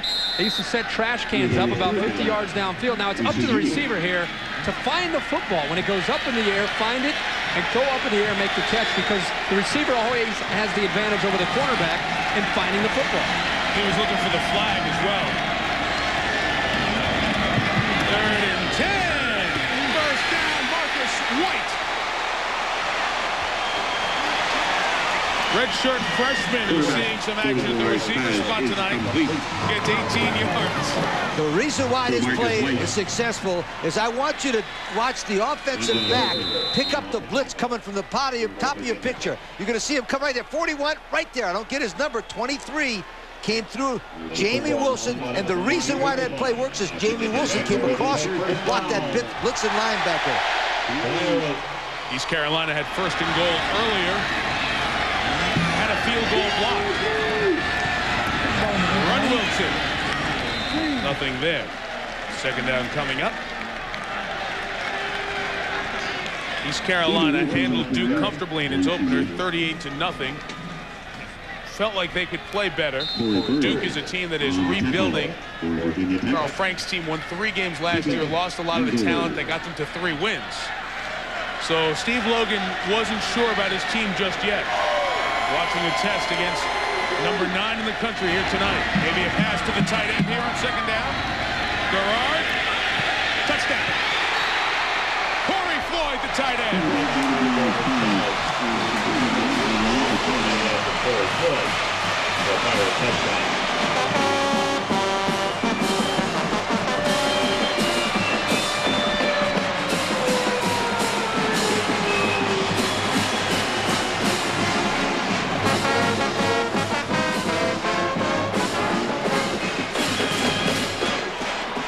Extra point try for East Carolina's place kicker, Kevin Miller. Don't blow off the gun before you have to kick. Kicking's been a disaster here tonight. Gosh. All right, there you go. How about 16 plays and 92 yards when you're down 31-0, embarrassed in the first half on national TV? David Garrard in the offense comes back. If you believe Steve Logan like his players, you're not going anywhere. Pretty solid 92-yard drive for the first East Carolina points of the night, and Garrard did most of the damage. Price. A touchdown reception for Cory Floyd, the tight end. From Trenton, New Jersey. And now Andre Kendrick, who has a touchdown already tonight. Set for the Bryce Barbary Harrington kickoff.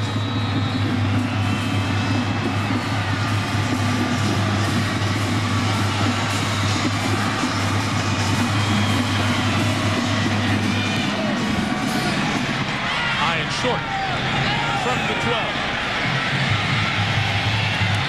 Andre Kendrick pulled down at the 41. Outstanding starting field position.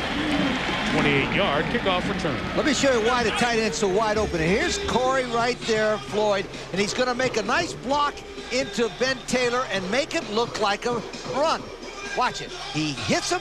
Taylor's got him, but then Taylor has to come out and get to the quarterback, and there goes Cory Floyd for the touchdown. The reason why that play worked was the good fake of the run block by Cory Floyd. Cory Floyd, David Garrard's roommate. See what Michael Vick and company can do. First down, 2 yards. Suggs carried it, and Ty Hunt made the tackle. Senior at 6'4" and 265. Hickory, North Carolina, his hometown. Like so many of the ECU Pirates, North Carolina kid. He's brought down by Ty Hunt. Here you get a good look at Ty. Starting defensive lineman. Excellent offseason training. 99, who reserved a block kick. 98. Played most of the special teams. Vick's throw a little high, brought down by Davis. Good smack by Kelly Hardy. Third and about 3 coming up here for Virginia Tech. Kelly Hardy's going to be a great cornerback before it's all said and done. You know, he had the big interception last week for the touchdown. He's only a sophomore. He's getting better and better. Michael a little bit erratic there with the football, throws it high. Lucky that Davis was able to hold on to that and make the catch, put him in a little bit more of a reasonable situation on 3rd and short.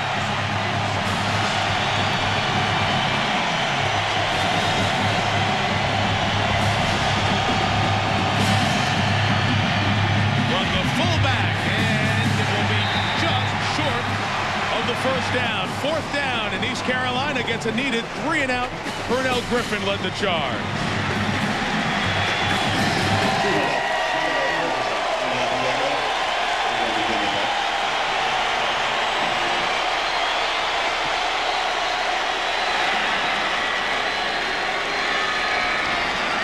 Running time for Virginia Tech, Robert Peasley.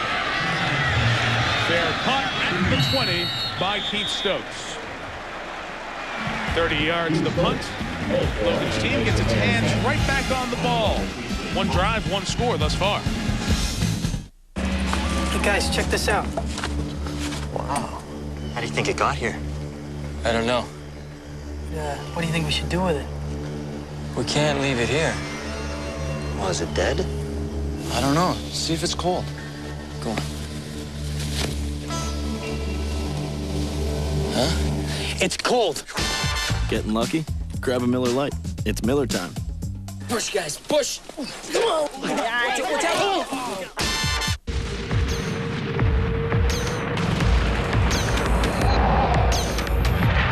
Introducing Bosch Platinum Plus 4.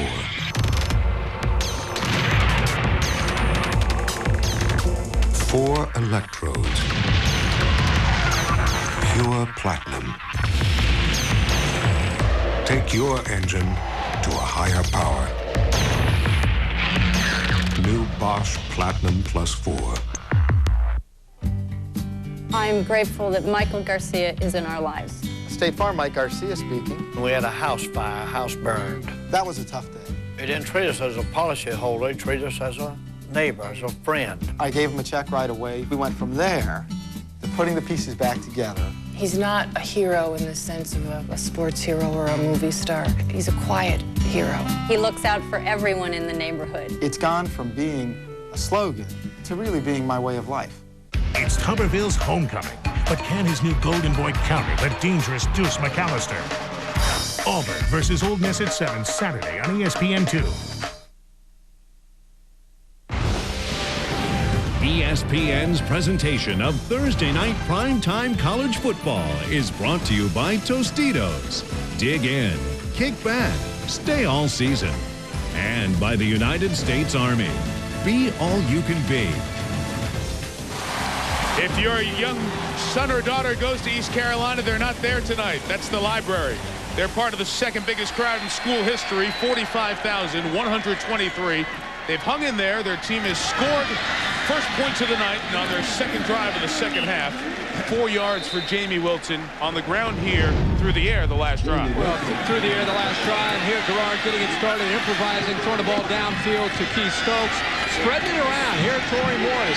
Here, number 80, Aaron Harris makes a catch. Hitting different receivers, 4 different receivers. He ended up 9 of 12 for 80 yards and a touchdown, and finally, at the end there, the drive hitting Corey Floyd for the touchdown. So even though they're in obvious passing situations, still having success. 2nd and 6, play pass. Down the middle for the tight end. To midfield for Rashawn Burns. The 2 tight ends are from New Jersey. Burns is from Toms River. Corey Floyd, who caught the touchdown, is from Trenton. They're at midfield. They score here. Just kind of think about it, guys. Remember one thing about Burns here. He was such an athlete. They had him at fullback last year. Now get him isolated on number 40, Ben Taylor, and he can't cover him because of the play fake. Remember, that's the play that Akron hurt him on last week. Great touch there by Garrard to get that over Taylor.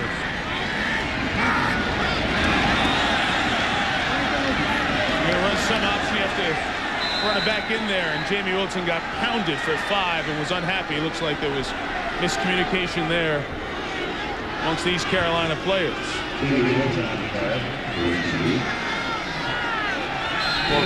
Loss of 4. Here's Jarret.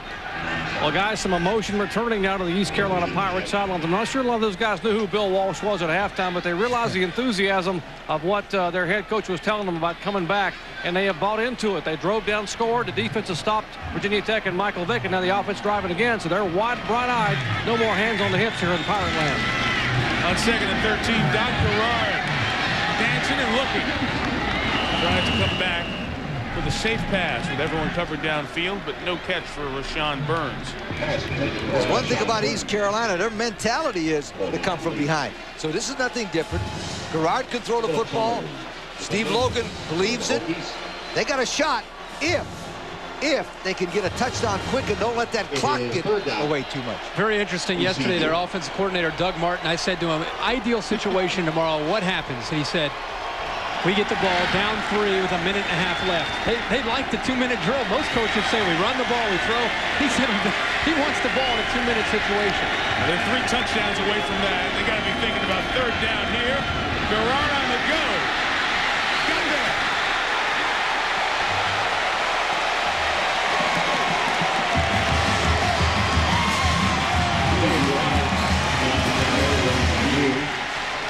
Garrard is a big quarterback, 6'3". Last year he played at 240. This year he's at 230. And he could tell right away that everything was spread out in man coverage, and he saw the Red Sea part. Nice job, and that's the maturation that they've talked about with the quarterback tonight, and able to pick up the 1st down. The shot at the end zone coming up here in a little bit. After 17 yards, Garrard.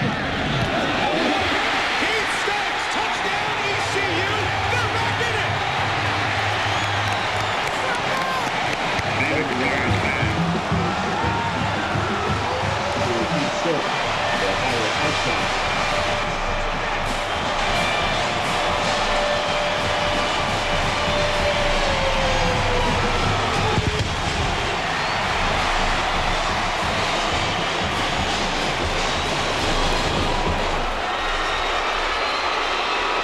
Couple of touchdown receptions last year for Keith Stokes, a 42-yarder in the season opener. One here tonight. And to Kevin Kevin Miller extra point and phone a friend. They're doing it again. Steve Logan's players say you're around him for a while, and then when you're a senior like Stokes, you start believing this guy has visions, and they come true. He told the guys in the locker room about a 31-point comeback.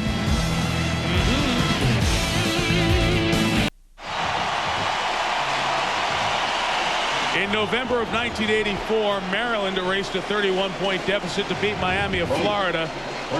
Ohio State did it to Minnesota October of 1989. Those Buckeyes were down 31-0 with 4:29 left in the second quarter and came back to beat Minnesota. East Carolina was down 31 early second quarter. They're within 17.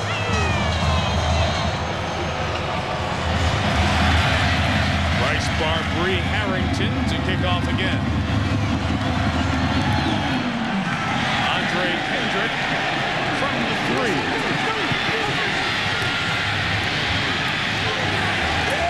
To the 25. The offense is giving them the fuel, and the defense and special teams have been ignited. We'll show you why this touchdown worked. You watch number 35, Willie Powell, come from in here and fall down, and that's why the play is good. Now, Kirky drops back. He throws the football. Willie Powell is out there in the flat. Watch. He falls down when he goes for the interception. The thing that I liked about that was Garrard and his ability to come back. Look at Powell guess. Yes. Right there. Take a chance. There's nobody behind him. That's the free safety on a scat back. That's a mismatch for East Carolina. Tech running. They did effectively in the first half. Good 5.5, 6 yards on first down for Lee Suggs, the sophomore from Roanoke. You throw those great comebacks out because it is part of college football history and they're in that position, but you're also going up against Michael Vick, and as Lee said before, there is the opportunity, if this game gets close, Tim Rose's defense could see Michael Vick kick it into another gear. Very conservative night so far for Michael Vick.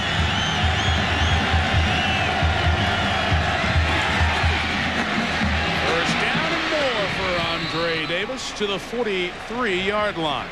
Thing about Michael Vick, though, that can change, Mike, in one play. Absolutely. One play. Now, here's a perfect example of the first play of the game where Andre Davis went like 90 yards down the field, and it was incomplete. But now, they've hit 3 times in a row. He's gone down, driven the defensive back backwards, and then taking it off. They could have that every one. Because of the first play, scared Kelly Hardy deep. Tech loves to run out of the eye with the fullback leading the way. The Ferguson block springs Lee Suggs, who's got the speed to take it to the house. 56 yards.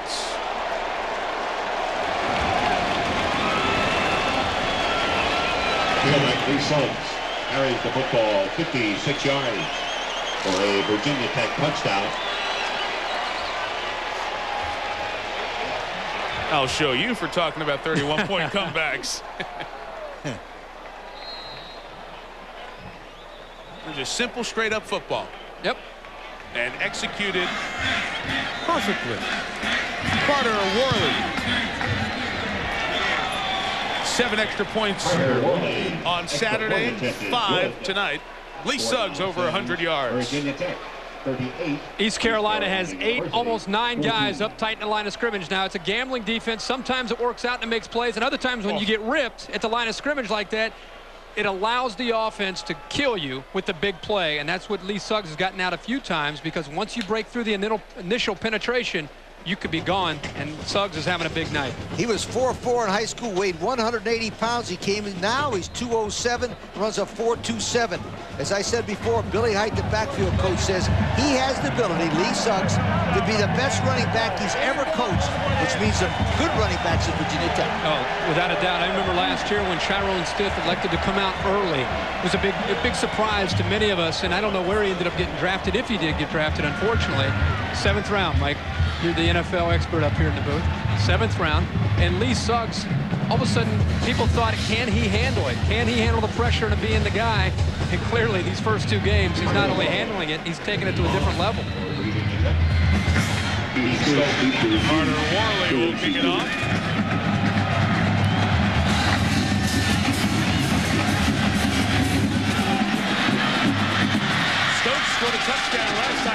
arrested. Got unloaded upon at the 18. Michael Crawford, backup rover, in on the tackle along with T. Butler. Tiger Woods 7 off the pace. The Bell Canadian Open second round. You will see Tiger, who has an early tee time, at 8 a.m. Eastern tomorrow morning live on ESPN2. And then the regularly scheduled coverage will come your way at 4 Eastern. It's on all weekend on ESPN. Kevin Sutherland, 7 under 65 leads. Tiger's at even par. 3-putt on 9. Put a ball in the water on the par 4 on the back. Birdie the last to shoot an even par round of 72. Tiger tomorrow on ESPN2. The screen pass to Jamie Wilson. 1 yard, 2nd and 9 coming. Play in the open field by Cory Bird. Jamie Wilson out of the fire in the backfield. How about Cory Bird and his ability here? He's out here because I thought the play was executed perfectly. They had 3 blockers downfield and 1 defender. Look at him. Shield off the big 300-pound lineman and step up and form tackle Jamie Wilson. Nice. Cory Bird. Ike Charlton and Anthony Midget told me he was one of their secret weapons last year. Nobody talked about. Great football player. Preseason All Big East Conference performer. Bouncing to the outside. Wilson. You don't get many of those bounce to the outside opportunities against the Hokies. They have the team speed to come get you and find you and knock you down. Ben Taylor, the tackle. One of the good things about Virginia Tech in that last drive is that old word called answer. Remember how many times we talked about that? The good football teams face adversity, they always answer. They just answered in a big-time way, and that's impressive to me.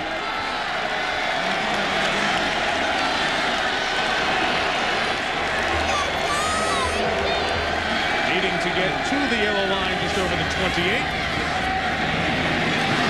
Gerard trying to find Arnie Powell sitting in that little opening in the zone, a little bit behind him. Punting time.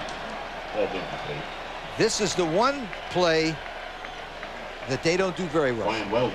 Yeah, when they have to punt it, they've either had a bad snap, a bad kick, or the guys run all the way back. Now, I would say that's 3 bad things, right?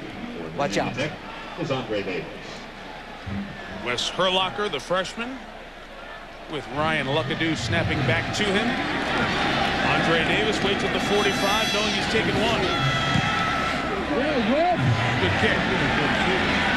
From the 36, Davis. Takes it just shy of midfield.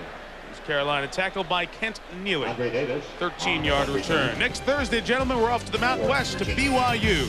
See Wayne Madkin and Mississippi State come out to take on Lavelle Edwards Cougars with Brent Engelman, Larry King's brother-in-law at quarterback. We start with college football tonight, presented by Gateway at 7:30 Eastern. Put it on the tee at 6 Mountain Time next Thursday night on ESPN. All excited to get back to Provo. One of the most beautiful cities in America. Big hit from behind and taken down.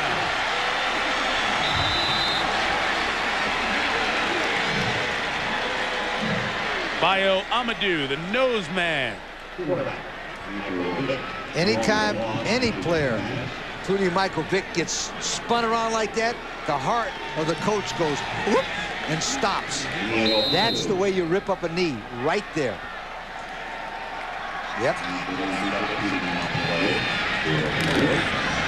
A little extra twist and push and shove at the end of the play as well.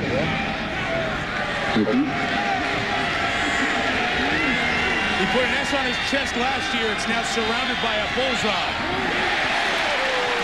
It's incomplete with the deflection. And penalty marker is down on the play. Away by Greg LeBeaver. ECU. Personal foul on East Carolina will be a first down.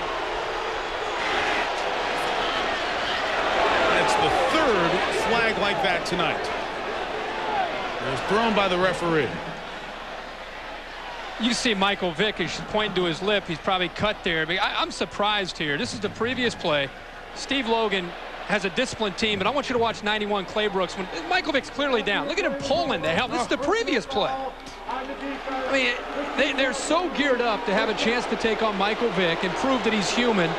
that now they're taking cheap shots. They've been doing this all game. That was Very 91 surprised. Clay Brooks again. Yeah. It's one thing to go out and want to show that Michael, if you feel like you want to show that he's, you know, he's not worth all the hype, if that's your motivation, that's one thing. But to start doing the cheap shots, and you're getting beat 38-14. How about the composure by Michael Vick not retaliating? That's true. Yeah. And if you're an East Carolina fan, you're watching and saying, "Oh, it's Big East officials in this game." No, please, not even a factor. They missed one the last play. Yeah, on Clay Brooks. Lane. 1st and 10. Kendrick to the 25. The East Carolina people are saying face mask on Kendrick because he had his hand up as he was going out of bounds. You know, from upstairs, this Kendrick and Lee Suggs, nice 1-2. Nice 1-2. If you notice, one's short and stocky. Kendrick is short and stocky. He's 5'7", 175 pounds, but he's a strong runner. Last year, they kind of had two like Kendrick. Yeah. There was Stiff and Kendrick, and they were very similar. This year, the taller version. Kendrick played well against Florida State last year. I remember him. Stiff went down. Here he is again for a few yards. Good to see that there's a place for the short and stocky guy in college football. And in the booth. What are you talking about? Not you. Oh, geez, Lee. I wish the third quarter was going to go on, but I'll have to respond in break. Lee Suggs has reason to smile. His team gave you a little touch.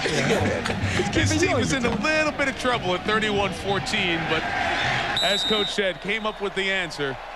The answer. To put the Hokies on top. 24 on the way to the final 15 minutes. Steve Logan inspired his team in the locker room, and they came out with back-to-back touchdowns, including David Garrard hitting his H-back Pete Stokes, who took it to the end zone. But Virginia Tech answered with good old smash-mouth football, and the Lee Suggs touchdown made it 38-14.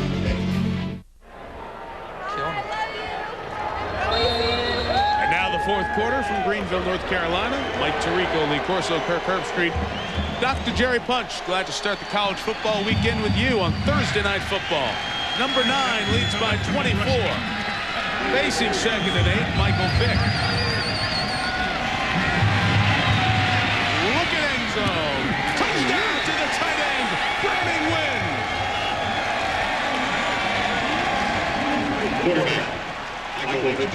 That is a long-awaited touchdown pass to Browning win. Virginia Tech touchdown. I'd be shocked if Michael comes back for the next series. Guys, we were looking at film. You look at it last year. You look at the first game against Akron, and this play is a play that they run over and over and over. If you're going to defend Browning win and defend the tight end, you might want to look out for that late drag across the middle where he gets upfield about 15 to 18 yards. The extra point is good. It's 45-14. Vick gets a touchdown pass, and that guy gets his first career touchdown reception. The boys know it, too. Browning win, the junior from Jonesville, Virginia. Look at the poise here by Vick, looking off to the right initially, probably looking off to safety. He knew exactly where he's going to go. It's just a route that he's really comfortable with, and a good job there by Wynn of concentrating. He knew he was going to get hit, made the catch. Browning Wynn is a former walk-on, but he did one thing that was very impressive to me. He won the Ironman competition in the weight room. And that's a big deal. And that's a big thing, boy. I'll tell you what. He holds 5 records all time at Virginia Tech for the tight end position. He's a strong football player, a former walk-on. He grew up in Jonesville over in Lee County. That's the westernmost border of Virginia. It's a city that recently got its 2nd stoplight. That was a big deal. And his parents went to Virginia Tech. He's been a Tech fan his whole life. He used to wake up on weekend mornings to watch the coaches show. Now, that's dedication. With all due respect to the people who work on them and the coaches, that's the worst TV on the planet. Unless you ever see Lee's show? Well, Lee's show is different. That's entertainment. You come out in the coffee. You have all kinds of stuff. When you're losing, you try to, do anything you can to take their minds off to the final score. But the thing I like about that kid is his dedication of coming on as a walk-on. There's another guy walks on and does a great job. It's a hallmark of this program. Tight end Sean Burns, his hands on it again, just over the 20. Tackles made by Michael Crawford, again on special teams. Special teams headlines our Miller Lite storyline tonight in Greenville. 2 touchdowns by the special teams, but a couple of blocks added in there. So many points, the difference in this game with special teams. Michael Vick, unspectacular, 108 total yards. Lee Suggs, the fastest running back they've had at Virginia Tech, has shown that speed, going over 100 and scoring once. From the 22, Garrard, too high for Stokes. The storyline for me in the big picture, looking down the road against some of the opponents that Virginia Tech will play, I think we knew that the offense had potential to be explosive. You know about the special teams and what they can do with Frank Beamer. Every single year they do it with the special teams. But the defense and the way they have stepped up against a very good offense, made some plays, and guys are flying around. This looks a lot like last year's defense. But I still think Virginia Tech, if they have an Achilles heel, it's pass defense. There was a lot of these guys from East Carolina wide open, and when he didn't have time to throw the football, so I think their problem's going to be on pass defense. One drive that happened. Yep. Twice. One drive. Twice. Jamie Wilson bounces it outside. Fighting close to the first down. He's pulled down by Ben Taylor, as you hear the chatting continuing here on into this fourth quarter. Well, Virginia Tech played in the national championship game last year, was the runner-up in many people's eyes, although technically they were not. In the ESPN USA Today coaches poll, they finished 3rd in the final poll, but they are going to win tonight, and they'll go more than one consecutive year in the top 10 in the country. And this makes it tonight, guys, 26 consecutive games they've had the lead in the fourth quarter. First down for Garrard as he just pushed it. All the year before, they had 3 losses that were all late comebacks in the fourth quarter in '98. Last year, they led every game in the fourth quarter. So now 25 consecutive games, they've had the lead at some point in the fourth quarter. It's pretty impressive. Very impressive. Does that include last year's Sugar Bowl? Because I know they got down and then they came back. Early in the fourth, they had the advantage. Garrard empties the backfield. Works underneath with Burns. Rashawn, the senior tight end, fighting past the 40 into the 42. And here's Jarret. And we need to remind the folks watching at home that this is a Virginia Tech defense that had 8 brand new starters when they opened the season last week against Akron, including in that group is redshirt freshman defensive end Nathaniel Adibi. And they say he's sort of a combination between Corey Moore and John Engelberger. He's bigger than Moore. He has a great first step. And like Engelberger, he uses a lot of technique and leverage. And he's just a redshirt freshman. Adibi is a star to come at Tech. Think of the Cornell Brown and Corey Moore, Bruce Smith way before, and Tech has built a tradition at the defensive front. Garrard, nice pass in the middle. Again, a second catch for Seth Yates in the action early, and he keeps going past the 37 to the 36-yard line. I'll say it again, and I know you don't believe me, but if there's a problem with Virginia Tech, it's play action and throwing the ball in those seams. Now, I know they're going to do it this drive again. If you'll watch here, you'll see why it happens. The fake, the linebackers bite on it to the inside, but the tight end, number 92, is dragging across there, and he's wide open. This is an area that's going to hurt Virginia Tech when they get against a good football team. I mean, a really good one. You mean like Miami? Like Miami. Wilson to the 20. But you don't really believe that right now they're playing with the same intensity that they played with in the beginning of the game, do you? No, but I think that having looked at them, we talk about big picture. I think they got good special teams. They're good offensively, but I still think when they get a good football team, they're going to be able to throw the ball against them because the only way they've hit the quarterback was a blitz. They haven't been able to get to him with 4 linemen yet. That's my opinion. And don't forget, they go on the road for some big games this year. They got to go to the Carrier Dome and they got to go to the Orange Bowl. Pass incomplete. Marcus White cannot hang on. Trip to Syracuse is October 21st, and the trip to Miami is 2 weeks after that, November 4th. They end the season with Virginia in Blacksburg. You guys help me with the rule when it comes to the celebration rule and how that's a judgment call. Here, it's supposed to be you're not supposed to bring individual attention upon yourself. Correct. Runya Whitaker made a good play there, and he walked over and took about 10 steps over to the East Carolina sideline as if to take a bow. no call. And then you watch other games, and they call it for something not even as flagrant as that. Each conference, I think, has a different degree of tolerance. Gerard fights for that extra yard. I think it's inconsistent. I think it's a terrible rule. David Gerard. You think the whole concept of it? No, I like the that's the way it sounded. When they take the helmet off and they look into the camera and they bow after they get a sack, all that stuff. That's crazy. Even what Whitaker did there, I think, was borderline. But if you're going to celebrate as a team after an emotional play, that's what college football is all about, the emotions, the passion. And you're asking these teams don't celebrate too much. It was a nice play, and I know you just won the game, but don't put the ball up in the air. You're going to get a penalty. It's a fine line for officials. What's firing up your own team and what's taunting? Is talking smack, is that, do you say, oh, I'm going to flag a guy because I'm hearing what I don't like to hear as an official? It's a very difficult judgment for these guys. And they don't want to be a part of the game. No, they want to be out of the game.